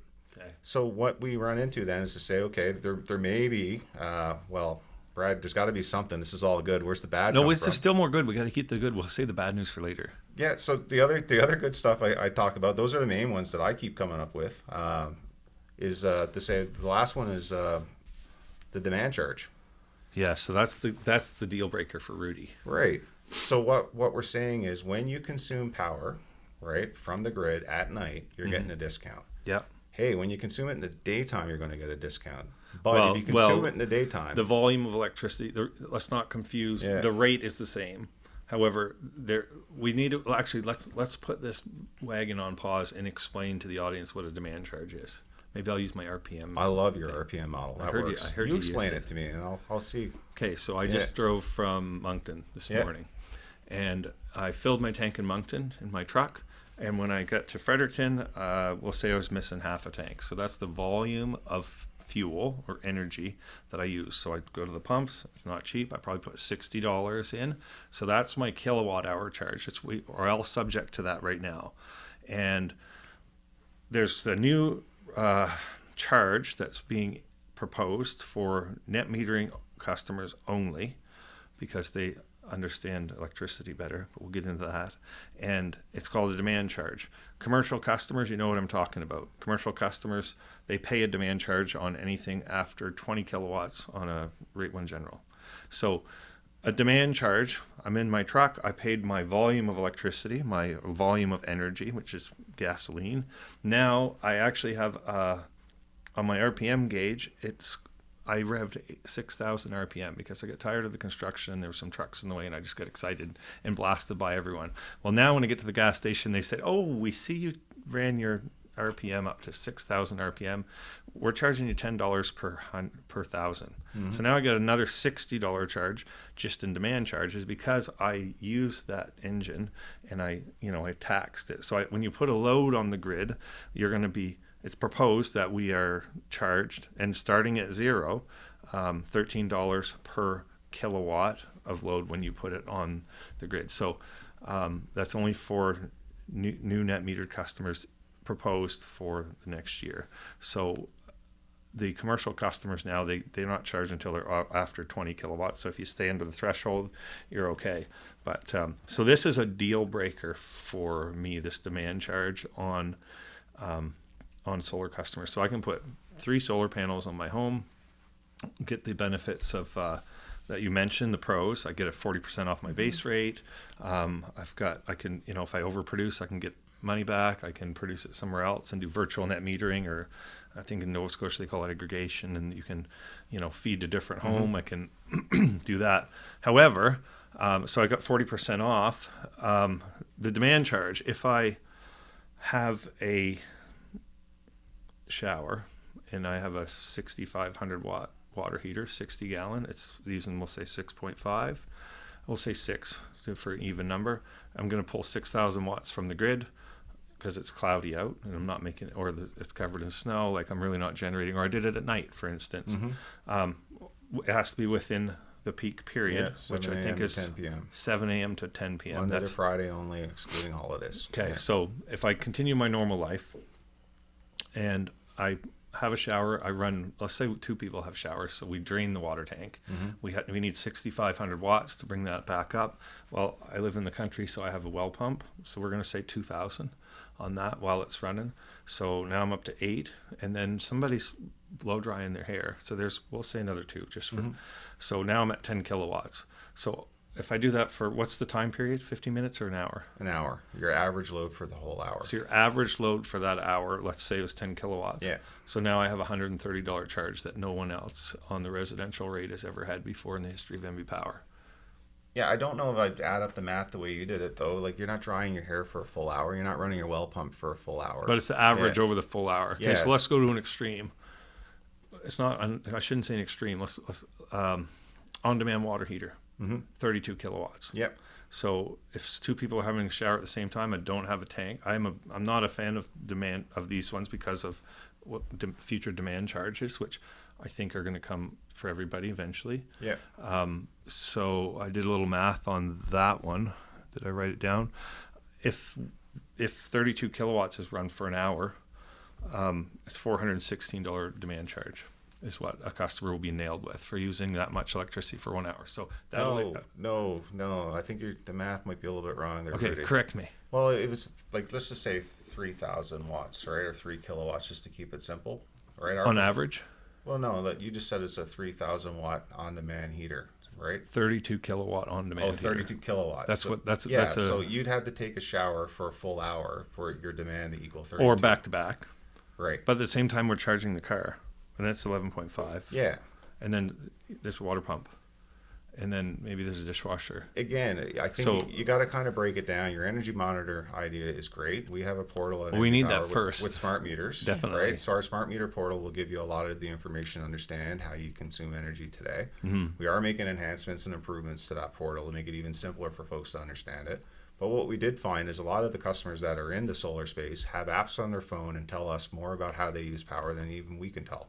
Okay, so can we Well, pause? and just before you go there, just Yep. for a second, I wanted to say it's no different than offering time of use rates too, right? It's like timing's everything when you decide to do things. So That's it right. does just require, in some cases, better planning as well. But if somebody runs that in an electric car, if that happens, like that's That's why that's a time- like, $500 yeah. charge, but, right? But charging vehicles at night and like different behaviors will result in Right. in change. So if something doesn't, there's going to be. We think there's surprise bills now.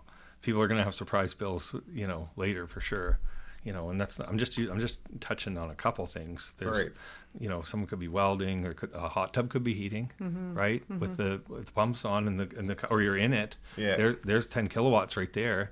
When it's So- cold and you're in your hot tub. Maybe I think the part I didn't talk about was the 10-year like grandfathering or conveyance period where you're going to be allowed to stay on the same system, so there's no surprises. Right. Right, And so I that- think I'd like to get back to that before I lose my train of thought on where I was at with this. So that But where I'm going with this is there shouldn't be surprises the way we've laid out the timelines for this. can you explain, I guess, to me and the audience is why net metered customers, and you kind of touched on this, that future net metering is proposed that they will be subject to the demand charge before anybody else. Because you talked about paying your fair share, and right now you believe that solar customers do not pay their fair share, and they subconsciously don't understand this. But you've tried to explain it, and we kind of argue back and forth a little Yep. bit about retail versus wholesale rates and stuff. But from the perspective of existing customers, you want to penalize customers for being smarter than their neighbors. No. So what we're But- trying to just imagine that we have 2 levers in front of us, right? So to recover the lost revenue from the customers that are on net metering, we can either jack up demand charge and pull back and give free energy from the grid. But whenever you take that energy, you got to pay a heavy demand charge. Or you could go the other way, 0 demand charge, high energy charge when you take it from the grid. What we're trying to do is strike the right balance to send those customers an incentive or a signal to say, hey, between 7 and 10 p.m., if you can't generate from your solar and you have to take from the grid, fantastic, here's a system for you. It's there, it's reliable, somebody needs to pay for it, you need to pay your fair share. However, if you wanted to invest in other solutions behind a meter, like a battery system that you've been promoting lately, then maybe you can actually avoid drawing anything from the grid. So in my mind, Rudi, and again, it's a simple mind, but at night you could charge your battery from the grid cheaper, right, at a 40% discount than it is today. Use that battery to discharge in the mornings when you're firing your hot water tank and the other things that you need to run your household before the sun comes up, especially in the wintertime. Then when the sun takes over, then you're self-sufficient again. You don't need the battery anymore. Midday, you may be out from the house and you got surplus energy being generated. why not fill up your battery first to get ready for that evening's rush? All right. Oh, the batteries make a lot of sense. Right. And then that's the signals. It's not a penalty. It's an incentive to say, hey, if you want it to consume from the grid, this is what it looks like in our proposal. But we're we're open to other proposals on that. But, you know, that's our proposal. So we need to, I mean, I'm trying to look at it from, I mean, I deal with all this too, right? Yeah. I'm capped at a 6 kilowatt inverter. So I've never actually kicked it off, but I don't have big loads. Ever. No electric cars there, no on-demand hot water heaters, or water heaters, sorry. So, I mean, I understand that the audience is going to look at this, and with the existing customers, they feel really shafted. They've invested, you know, $20,000 to $60,000 in these things that shelter them from MV Power, their power bills, and they've, you know, we'll talk about grandfathering in a second. But now it's like, okay, on the new customers, we're gonna only those with are a good understanding of electricity, which are solar customers, EV drivers, and people with energy monitors. Those are my 3 top educated customers. And the cheapest way to get them educated is not sell them a solar or an electric vehicle, is put an energy monitor in. But so they will understand demand charge. Anyone with an energy monitor will see what their peak demand was over time. It'll have that on there. So they're going to have a demand charge if they pull anything from the grid, and they're going to pull more than a kilowatt. And there's just going to, you know, there is a lovely, there's a perfect scenario where it's sunny every day and we're able to charge our batteries and whatnot. But it's not sunny every day. And as an off-gridder, I know that. And there's times when anytime I run a generator is when I would be pulling from the grid, and I don't heat with anything electric. Right. So the kickback, and you'll see this when the interveners get involved, is this demand charge. Yeah. Now, my proposal to you would be, let's start the demand charge at, say, 15 kilowatts like we do now with the existing customers. That way it gives them a buffer. And I don't know if you saw any of my videos that I have now. I have customers with batteries, and I'm going to flatten the load profile just to prove that it took me 5 clicks to do it. And I want to talk about the value of that, I guess, too. There's nothing wrong with your proposal. We've looked at many different ways to do this, but back to those 2 levers, right? So we allowed a certain amount of demand to happen for free. So if I say, let's move that from where it is today and make it less from demand, it means we have to increase the energy charge. So that 40% discount needs to be something less if we're trying to get those customers to pay their fair share of being on the system. So about the demand time, you're proposing between 7 and 10. Yeah. Okay, so daylight. Yeah. Is that when we have that. Now, if I look at your existing peak rebate program, is actually your biggest peaks are between 7 and 9 and, say, 5 and 8. Right. So how come we can't follow that? Because if I have to float a customer for an entire day, the size of the battery is going to make it's not going to make sense for them. Yeah. But if they only have to do 2-hour periods, and we're incentivized to actually help the grid and send some power back at that time, it's going to make things a lot different for us. So how come the load profile that you're proposing in the new net metering does not follow the commercial one that is kind of outlined in the existing peak rebate programs? Yeah, so those programs are built on different economics. And back to this, I just literally see it like 2 levers. Right, so if we were to make changes on how much demand we would collect from customers or when we would collect it, we'd have to increase the amount of the energy charge. The 2 levers are connected. You can bring one all the way to 100%, the other to 0, or completely the other way, or try to find some balance in between. When you did the pilot project in Shediac, was the peak time between 7 and 10? Yes. That was there was really only one peak time. Yeah, and our whole industry is not made up in New Brunswick. That's what we call peak times. Because I think in Ontario it's not that way, is it? They have a super peak, right? So there'd be 2 time periods a day, in the morning and the evening, where they'd be incredibly expensive energy. And then they have a slack tide, if you want to call it that, midday, where it's a different charge, and then overnight is low, like you call it super low. Well, so, I think what Brad's saying is, as long as the costs are covered, it doesn't matter where those levers are. And that's, I think, interveners bringing other solutions to the table gives the EUB something to think about. This was the proposal we put forward. Other interveners come to the table and bring different proposals. And as long as the costs are covered. Like, I would love to see exactly what, like, if you save, then the customers can save, right? So if it costs you a lot, then it should cost the customers a lot, because we're trying to get this thing back to... It's a zero-sum game. Yeah, we're trying to get the back on track. We right? don't benefit at the utility at all from these changes, right? Yeah. Just so we're on the same page there, right? So when we look at the customers with solar and the customers without, that's who's paying the costs, right? So if the customers with the solar wanted to propose changes on these levers that we're talking about, it's fair game. We need to make further adjustments than just the demand charge. Otherwise, the people without solar are going to continue to pay part of the cost Well, of serving I think those the with. demand charge is that's going to be a real hard one to get pushed through, especially when it's being dumped all of a sudden. Maybe anyway. That I mean, Well, I think the grandfathering, we haven't talked about that yet, but the grandfathering Yeah. should help with that. so let's take a quick break, and then we'll jump back and we'll start on the grandfathering with the net metering as well. So.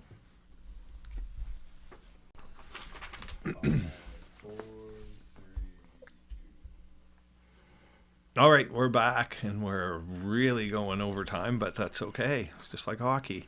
So we're going to talk about the grandfathering of the existing net metering program, which is making my phone ring a lot because everybody wants on the existing program. I think that the new program is a real challenge to make solar make sense with it, and that's a discussion for another day. But my goal is, and I'm super appreciative of being able to be part of maybe the policy change, because my goal is to put solar or customers on the existing net metering plan, and then maybe have a policy that makes so much sense that they bail out of it before this 10-year proposed grandfathering clause. So the proposed grandfathering clause is 10 years. Then you have to go on to whatever the new policy is, whatever gets pushed through the EUB, I guess, October 19th. So I'm going to argue about, we had spoke earlier about, let's say argue, I'm going to make the argument that the customers in 10 years, you had mentioned to me that most solar systems, when they're installed now, will be paid for in 10 years. Mm-hmm. So I don't sell solar systems just for people to pay them off, the same way that you don't pay into your pension just to get that money back or have it end at when you're 70. So how would it feel if I proposed that we take away your pension at 70 and we give you the money that you put in, because you didn't lose any money, so you feel a little cheesed. So that's where the customers feel a little cheesed with this. So when I sell a system, the solar panel warranties are 30 years. And these customers are expecting to have invested their money in getting the value of that back over 30 years. So as an intervener, I'm going to be pushing for 30 years for the life of these systems. And I would argue that based on the few number of solar customers that we have in the province, that actually shouldn't affect MB Power a whole lot. So now you can argue with me. I don't like arguing with you, but present your argument. I guess. We can debate. Let's put it that debate. way. So the grandfathering clause or continuance clause is what we call it. It's to allow some protection for customers that recently made that investment. Like you talked about earlier, solar's getting cheaper with time. Rates are getting more expensive with time. So how do we figure out a way that's fair to give folks the option to say, if they like the current program and they don't want to leave it, well, we're going to protect you. Mm-hmm. So if you apply for a new system this year by November 1st and have it installed by November 1st next year and certified by the electrical inspector and signed off and all those things, you can operate that system under today's plan, not the proposed plan, with the current net metering plan, all the way till March 31st, 2037, before any changes hit you.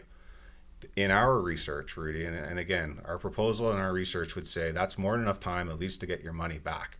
One of the things when we were talking about the 1-for-1 that you talk about a lot, any of your own consumption is offset by your solar. It's still valued at 1-to-1. 100%, right? Yeah. So it's only when you're drawing from the grid, when this demand charge could be kicking in between 7 a.m. and 10 p.m. And whenever you take energy from the grid, you get a discount, like we talked about. But for the 10 years, all the way to 2037, you won't notice any change in the existing system. That's so right. Whether you're one of our pioneers to put a solar system in back 20 years ago, or if you're thinking about doing it in the next year and a bit, it's no change to you that's going to be seen in the program. It's after that 10-year period, in our opinion, I think your investment is already paid off. You paid off the cost of the panels and all the infrastructure and all the things that you got to do in the customer's home. People aren't buying solar just to pay it off. No, but then they have the benefits for as long as they need. Right? Whatever they offset from the utility, there's no demand charge or no energy charge associated with that. So if you got a 30-year panel, for the first 10 years, you get the current program, and that's going to be a cross subsidy. People without solar are going to help pay for your bill for the next 10 years.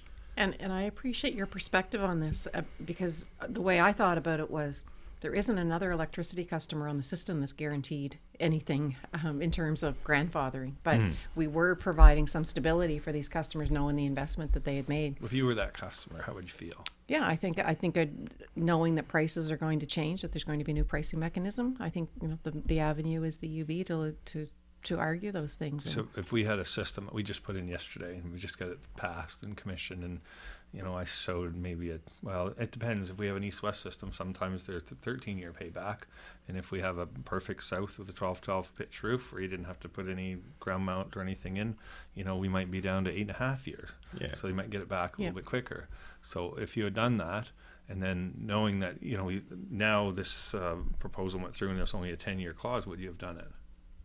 So you got, that customer got 11.5 years for payback, right? So that the 10 years only kicks in on November 1st, 2027. And again, it takes you all the way to 2037. And I think, I appreciate the customers arguing on this, but trying to keep the grid whole. Yeah, we're all here for the customer and all customers. So I know, I'm hoping that some of the members of the EUB will hear this argument. And that's why I think they will. And I think it's important that you show up as an intervener and argue on the behalf of the customers that have made those investments. So what type of disruption to the grid would that be if we gave these customers their 30-year, which is expected life of their system? How many customers do we have now? 2,200 and change. So 2,200, but it's growing, nearly a doubling, right? Like you said, you've been really busy the last little while. Yeah, I'm surprised we didn't crash your website. Right. So I suspect this year we'll be talking about 4,000. The year after that, it'll be close to 8,000. That's why we're going to have a lull. Yeah. Because if the proposal is accepted, right? So that's why it's important for us to make these changes now. If this proposal goes through exactly the way you want it, I won't be advocating for solar next year because it doesn't. I can't sell things that don't make sense to me. Mm-hmm. So this does not make sense to me, and it will decimate solar. If this goes through, I don't think it will. I think we're going to come to an agreement, and I think we'll have something really awesome that makes sense for everybody. Mm-hmm. And I hope that involves batteries because that's what makes sense to me.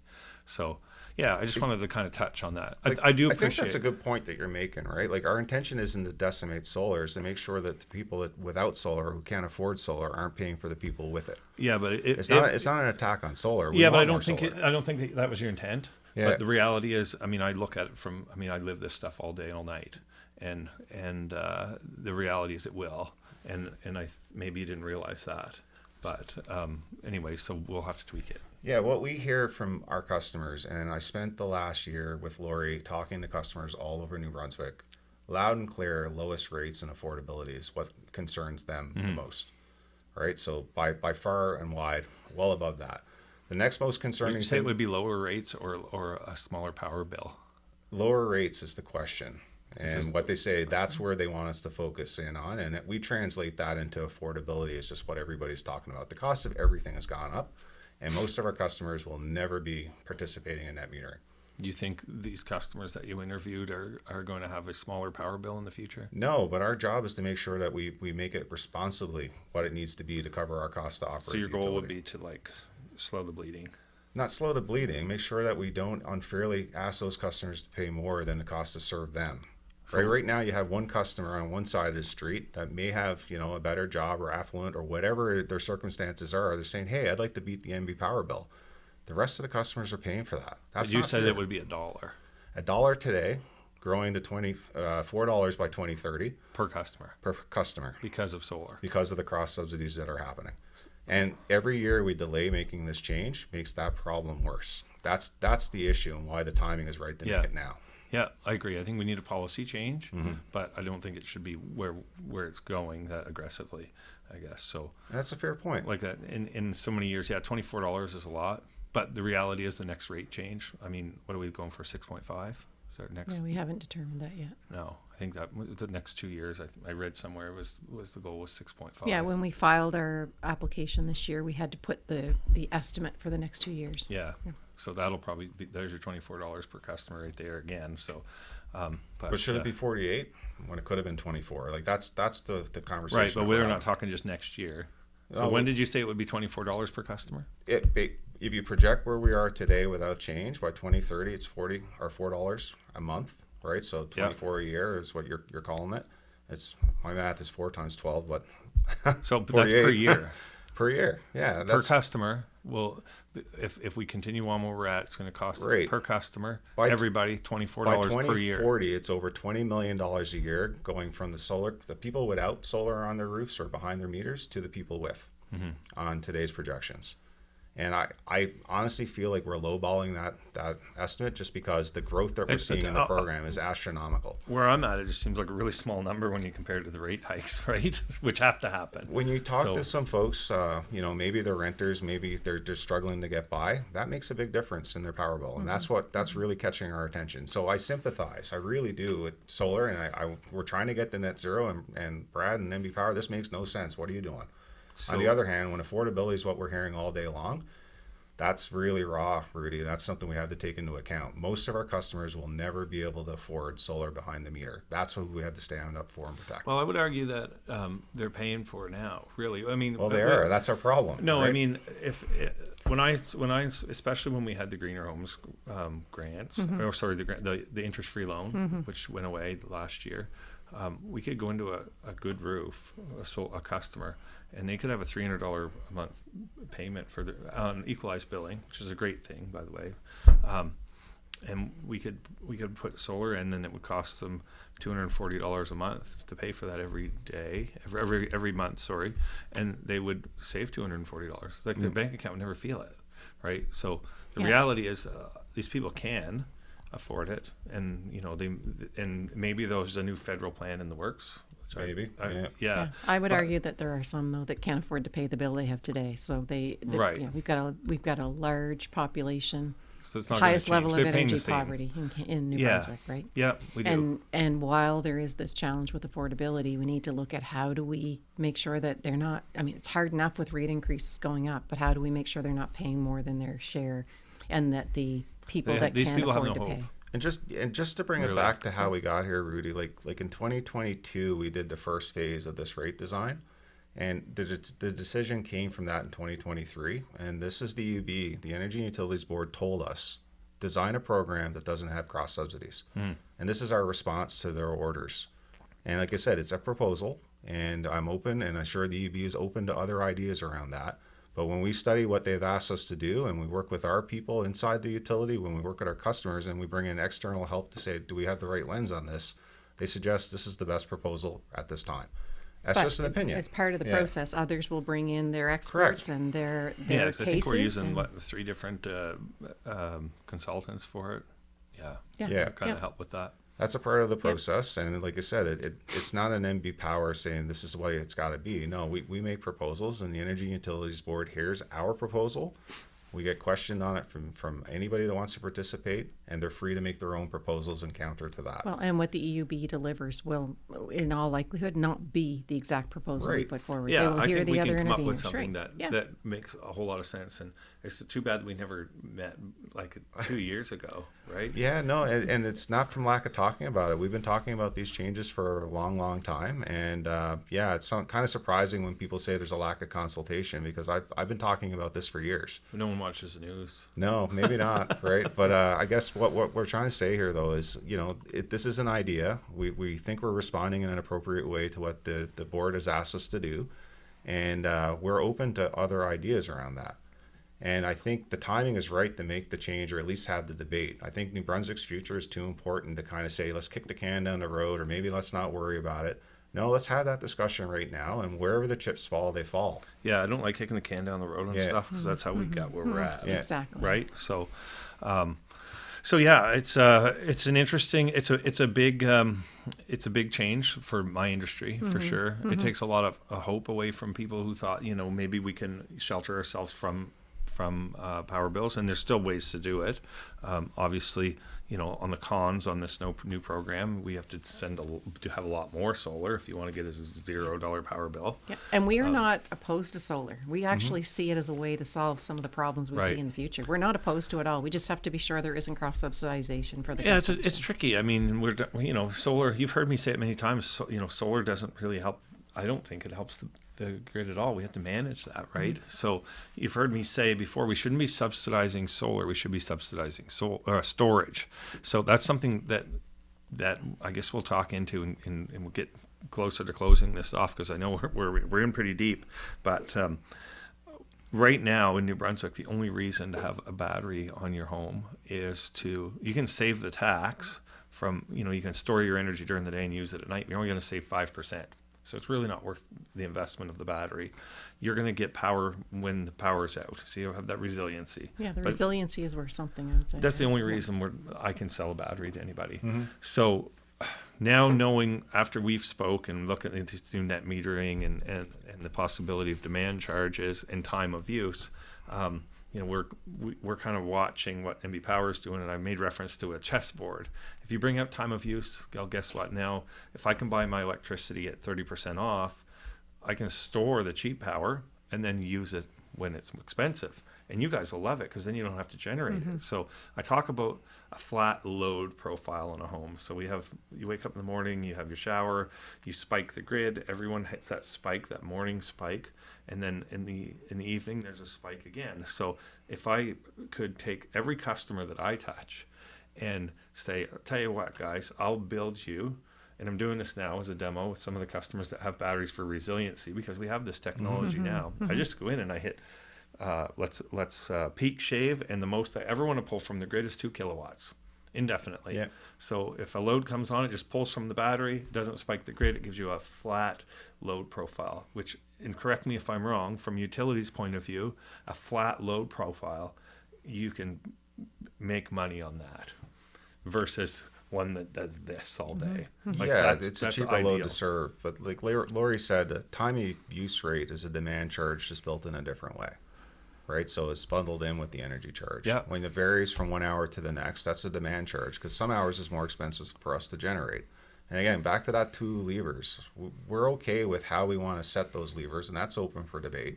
If folks say we don't like the demand charge, well, it means we need to make the energy charge more expensive so that we don't see, folks without solar paying for the systems for folks with the solar. So I think in maybe 5 years from now, Yeah. the value in what I'm doing won't even be solar. I might not even do solar. Right. Yeah. I mean, we'll definitely serve, for everybody watching, we're definitely going to service solar customers, but the value will be in storage. Yeah, and Because I we would can love shift to see a loads. day when NB Power is providing some sort of an incentive or a subsidy for customers to Well, you said we install can move batteries. Yeah. So are you familiar with EcoShift in Nova Scotia Yes. and their battery program? Yes. The ROI on those batteries are like 2 years Yes. right now. So I'm actually going to do a podcast with the guy who has one down there, which would be really cool. Love to watch To it. see. Yeah. So they pay $500 for the customer to enroll in the program, and then I think it's $300 per kilowatt, and it's about half of the rate that they might pay NB Power when there's peaks. There's 12 events that they went to.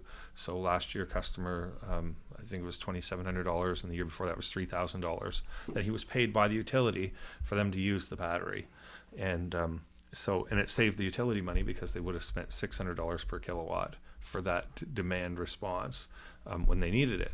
So the great thing is the customer paid for that. That infrastructure got built. So when I had a video out and I said, just give me a policy and we will build it. Yeah. So, and that's, we got to figure out where these levers need to sit. And then if we can build a policy, and the customers will build it, and it'll be, like you said, the middle to upper class or the higher, I don't want to say class, but the guys with dollars will build that. Yep. However, the only reason they will do it is because they'll save money, and the ROI on that might be way faster than solar. Yeah. Yeah. And the reality is they might not even do solar. Like Gloria is saying, if we can come up with systems and batteries are a part of that system and it helps lower the overall cost of the NB Power system and that results in benefits for everybody, why not? And it avoids us having to build another That's the $1 billion. plant in the Bingo. future. That's the $1 billion yeah. plan. Why not, Yeah, Rudy? That's a exactly. great idea. Like, Right. It is, now, absolutely just is. to tell you, I talked about in 2022, we started phase 1 of the journey. We're now in phase 2. Next year, we plan to do phase 3. And maybe the solutions that you're talking about today could be a part of that phase 3. I think one thing we got to fix quickly is if we don't amend with the phase 2, we're going to have a lot of bankrupt solar companies out there.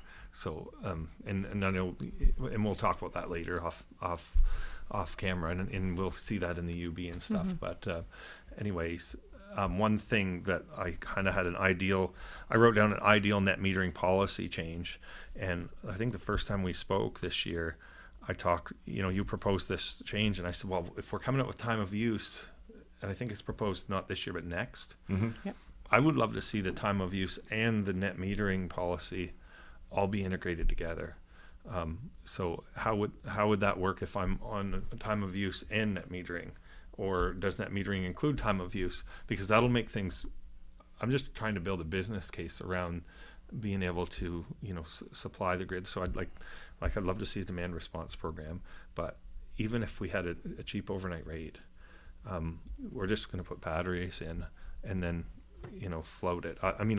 Another thing that I really would like to see is not a peak time the entire day. If we, had maybe 3 different rates, it's 80 cents a kilowatt hour for 2 hours for battery customers. We're just never going to pull from there. There will be scenarios where that does happen, though, just because of weather conditions or whatever. But And at least that's they'll have a part- warning. When we do put together a proposal, we do consultation and we try to talk to people who are going to be impacted and get their ideas. So Right. now that we and Brad know each other, I think that's We've a great got tons opportunity. of demo right? units if you want. I mean, Yeah, we've been yeah. installing these everywhere. Yeah, and but I it's- think getting some of the real life examples that you have and your ideas, I think it's great to hear those. Well, it's hope for. So what I don't want to see is from a utility point of view, being an owner of this utility, is that we continue doing solar the way that we're doing it, and it costing the utility money, because we want to get this thing cash flow positive. Yeah, and let's be clear, it's not costing the utility; it's costing other customers. So, Well, you're passing the cost. we're cost on. of service, right? So I believe that we can build something. We can build a policy, and then with the policy, the private sector will build what we need. And of course, I'm all about behind the meter. I don't like big projects because they always go overrun, and we feel like we're not part of it. And I think the more that you include the public into 100%. stuff, Yeah. like an energy monitor in someone's house. Versus, look at how my energy monitor uptake is versus the logging into your smart metering and seeing 3-day-old information. I'm the winner. Yeah. So if we can incorporate, involve people, allow them to be part of the solution, reward them for it, because no one's going to build anything unless Right. there's an ROI on it for them, right? And because right now with this policy, we're kind of taking away any means of being offensive towards and being able to save on their power bill, past conservation, right? Conserving their power. And so I think if we could build something that would totally help the utility, and we can offset building another peaker plant. This peaker plant, I think we're probably too late. We need it quick. Absolutely. Am I right? Yeah. Absolutely. Okay. So, but The next one. And there will be Yeah, a next one. There will be a next one. this coming fall, we're going to be filing our next general rate application. By law, we have to do that every year, so it's not like we're working on something. But as part of that, this peak rebate that you talked about, that's a part of our thinking right now. Is let's start launching that out. The rebate. So the rebates, yeah. And I really like what Nova Scotia is doing. I'd love to talk to people down there to see if that's working. Yep. And I can tell you one thing: the customers love it. And there's another element to it. So this one customer that I will interview here shortly, he's planning on buying an electric car that's full vehicle to grid compliant, and he'll have that paid off in 2 years with a 100 kilowatt hour battery.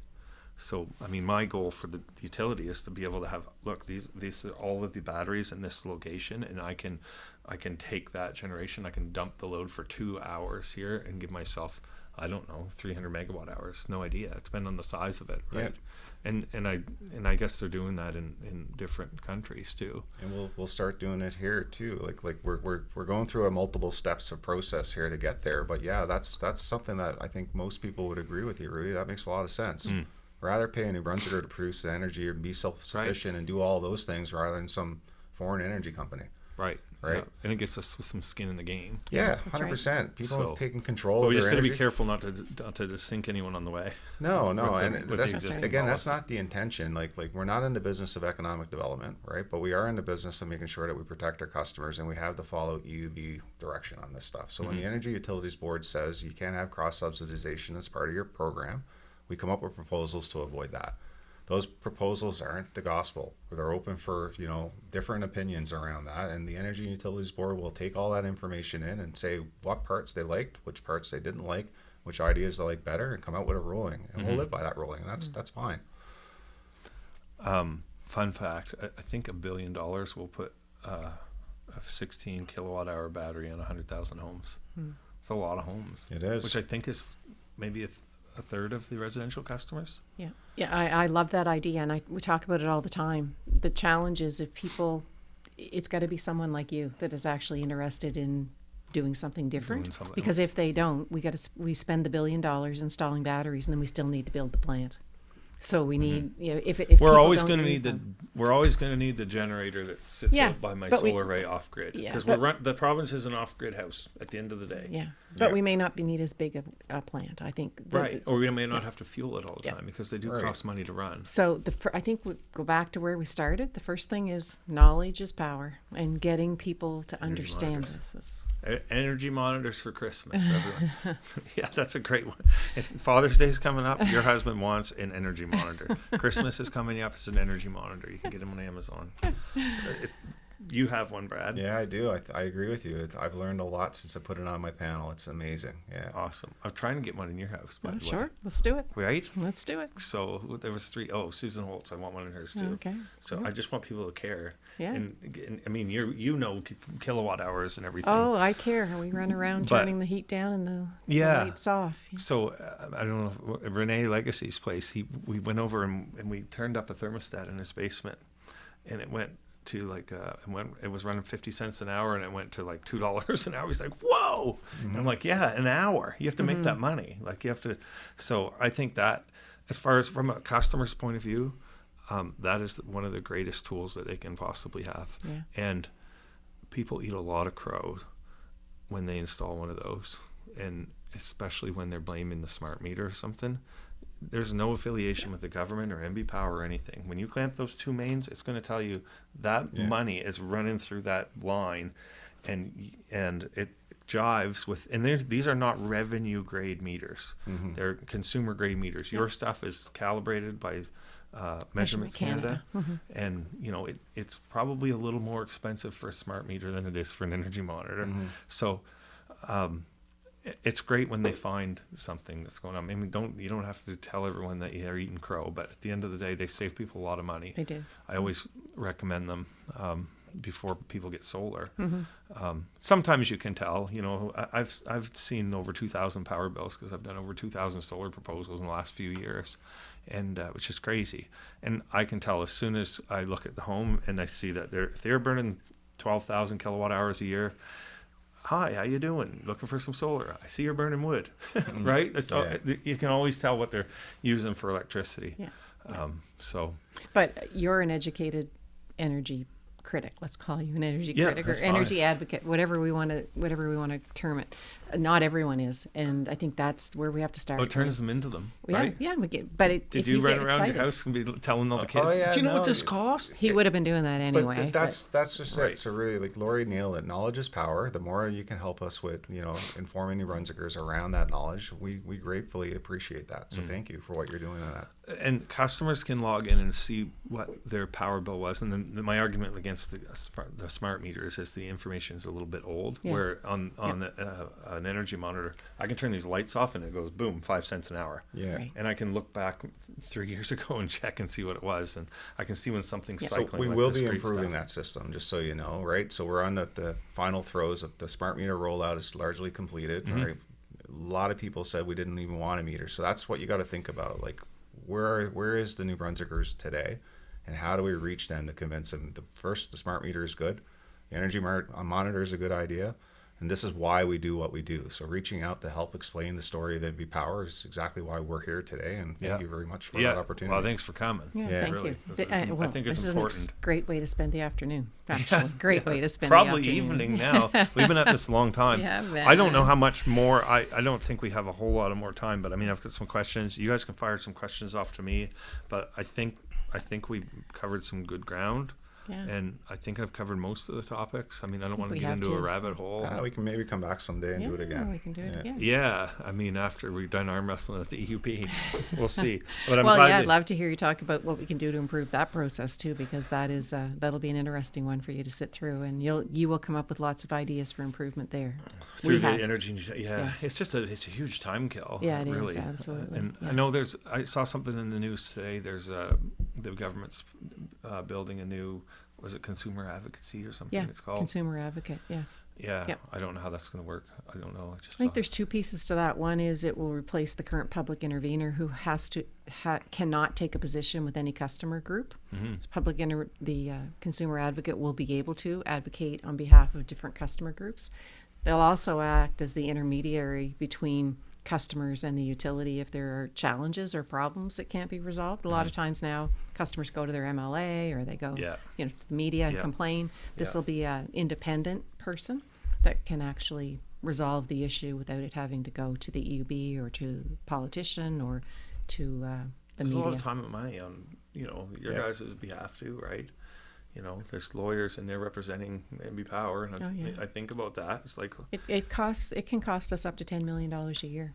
Because Really? we have to pay the public interveners costs as well. And we pay for the EUB costs, the commissioners that sit at the Yeah. EUB. We pay for all of that as ratepayers too. well, hopefully we all get on the same page with stuff and policy before it gets to the EUB, and we Yeah. kind of agree on things. And I'll tell my people if I think it's a good or bad idea, and I might disagree with this, but this is the first time I've ever had really an opportunity to go and help mold it.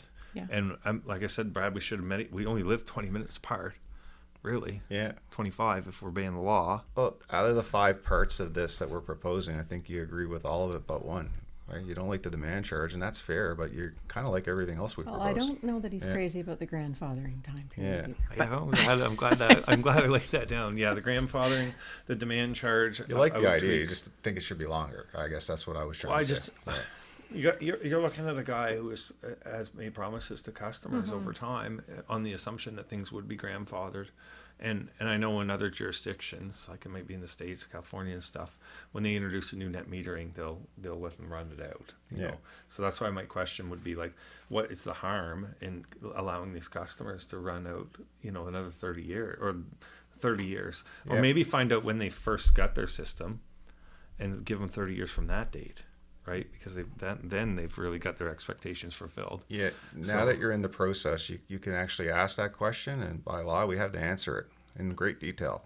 So, like you're doing a great job by intervening in this and telling New Brunswickers where you think improvements can be made. And like I said, the UB is going to have to decide. Yeah. at the Well, end And of the day. ideally, we wouldn't be doing this at the UB. We provide that Oh, information 100%. anyway, right? But And yeah, so- like Right. that's the part What's that you're gonna- doing. This time investment is going to have benefits, Rudy. Is What's what going I'm to trying cost? to say. What's going to cost more? Allowing the existing customers to run out their 30 years, or paying lawyers to intervene, right? Like, let's Yeah. do that right now. Let's Regardless, just on a I napkin. think we have to go to the EUB because they requested us to come there. But yeah, I think there will be others that will be there advocating different positions as well, not just yours. There'll be Yeah, I others, know right? there's like Solar NB. Yeah. A lot of people think I'm part of Solar NB. I'm not. Yeah. Yeah. And there's Behind the Meter group, Yes. which may be the same guy, but anyway, there's some farmers in there. Yeah. Which is, you can tell they've not been there before, so this change is affecting them for certain. And I think it's a great, I talk about the cost of the regulatory process and the time, but as a monopoly, we need to have that independent oversight. There's no doubt about it. And having people like you and the farmers and behind the meter groups, it's good. It is actually really good because it's a good, robust conversation. It It's a lot helps of with energy time. leaders. It is a lot Those of time. guys I got agree. cows to milk. Yeah, I agree. I agree. It So- is. And we've got to find ways to make that a regulatory process more efficient. Well, it's not your fault either. I mean, it's not like I came to you guys and be like, hey, Brad, I really want to sit down and let's hash out a plan that's going to make sense, because here's what I'm going to do. I'm going to come in there and I'm going to be an intervener at the Energy and Utilities Board, and we're going to waste a whole bunch of people's time. And when we might actually agree on something beforehand, and we look at it from two different perspectives, and we can save a bunch of people's money because we're spending people's money Yeah. talking about this even. That's Yeah, and So- we're very accessible. Like Lori, she meets with people all day, every day to talk about their concerns and how MV Power can do better. And like I said, that's something she brings to her whole team. So I like to spend my time out of the office as much as I can, talking to people like you to say, hey, what's on your mind and how can we do better? Yeah, and you guys got way bigger fish to fry than just a couple solar customers. It's too. all important, Rudy. It's just another what's on the go today, and it's all important. Yeah, I read a book one time though that said most CEOs know about 5% of what's going on in their organization. So it is examples like this, like days like this, when you can get to the field or get to talk to customers, and you can actually find out what's really going on. And I took that to heart when I read it and thought, I can't be one of those CEOs. I need to hear from customers. I need to hear from employees on the front line, not just the people feeding me information and That's hearing right. what I Yeah. want. They think I want to hear. Yeah, that's good. That's very risky. I think Very risky business. Commonly, we all have the heart of the customer in mind. Yeah. Whether it's my customers or your customers, which are usually the same, right? Yep. And you know, I just hope that we and the utility as well, which I've been known to not have much hope just because I see those huge numbers. Now you've told me that it's worth way more than I thought it was, maybe. So, anyways. Well, we often just talk about the debt, and we don't talk about the assets, and we've got long life assets. One of the assets we didn't talk about though are the people that work at MB Power. So I know we didn't talk Ask about me the first question. I know we didn't talk about that, but the linemen and the customer service Yeah. agents and the people that are working on the front line each and every day, they come to work every day wanting to serve customers, and we have to make sure that they look at safety and all of those things as well, because hours of work is a big thing that we focus on, because it is inherently dangerous if you're not following the rules. But people want to serve customers. They want to be out there serving I've met a lot customers of and good doing the people right thing. in MB Power, and especially in the net metering side. And I Yes. was hard on them at first. You know that. I heard That's that. how we met. Yes. Right? So, did. and I'm all about accountability, Yep. but there's people there who really do care what Yep. they're doing. And I do think there's a lot of people that might not care too, but Yep. I don't run into them a whole lot. No, So- most of our employees are loyal and dedicated to the customer, and they want to do the right thing. And they are very quick internally to say this process isn't working for the customer, and Yeah. That's good. advocating to get it fixed. So, for reference, we had a list of questions that we're supposed to be following. One of the things I wanted to talk about was what are the things that MB Power is doing that's great? And you were going to ask me that question too. I was, yeah. Because we always focus on the crap, right? Yeah. And so, that was one of the things. The power outages. You know how fast you guys get the power back on? Mm-hmm. Like, it's insane how fast we can decimate half of the grid. And, well, I don't know, what's a really bad one? A third of the customers, right? And we're Yeah. on in 2 weeks or less. And that's the orchestra working, and it might be bringing in Hydro-Quebec or whoever. Like, we've had a couple, I call them the no-name hurricanes, the ones that they don't name after a certain date. So before Christmas, they're Always ones. before Christmas. Yeah, those guys are out there giving her. Yeah, they like their Tim Hortons on some days, but you know what? The power's back on, and nobody talks about that. And it gets more complicated the more people you bring on site. Like, even in big storms, the more people you bet. have on site, it gets increasingly more complicated. But we've said we want restoration to happen as quickly as possible. So boots on the ground, really good. Yep. And I mean, I'm talking about people that I know, right? And Yep. anytime I reach out to a linesman, if I need something done or something, maybe people that I might know, they're always super good, and really helpful and fast. Another thing that I think that's happening that's really good is and I know the social media team does a really good job. Mm-hmm. They take a ton of hate on there, and they do a good job in ignoring it, but they still present, like, and the website's really good. Like, there's some really good educational stuff on the website about, what a demand charge is and all this stuff. And I mean, I've made a few suggestions that I think we could also do, but Yep. the website's really good.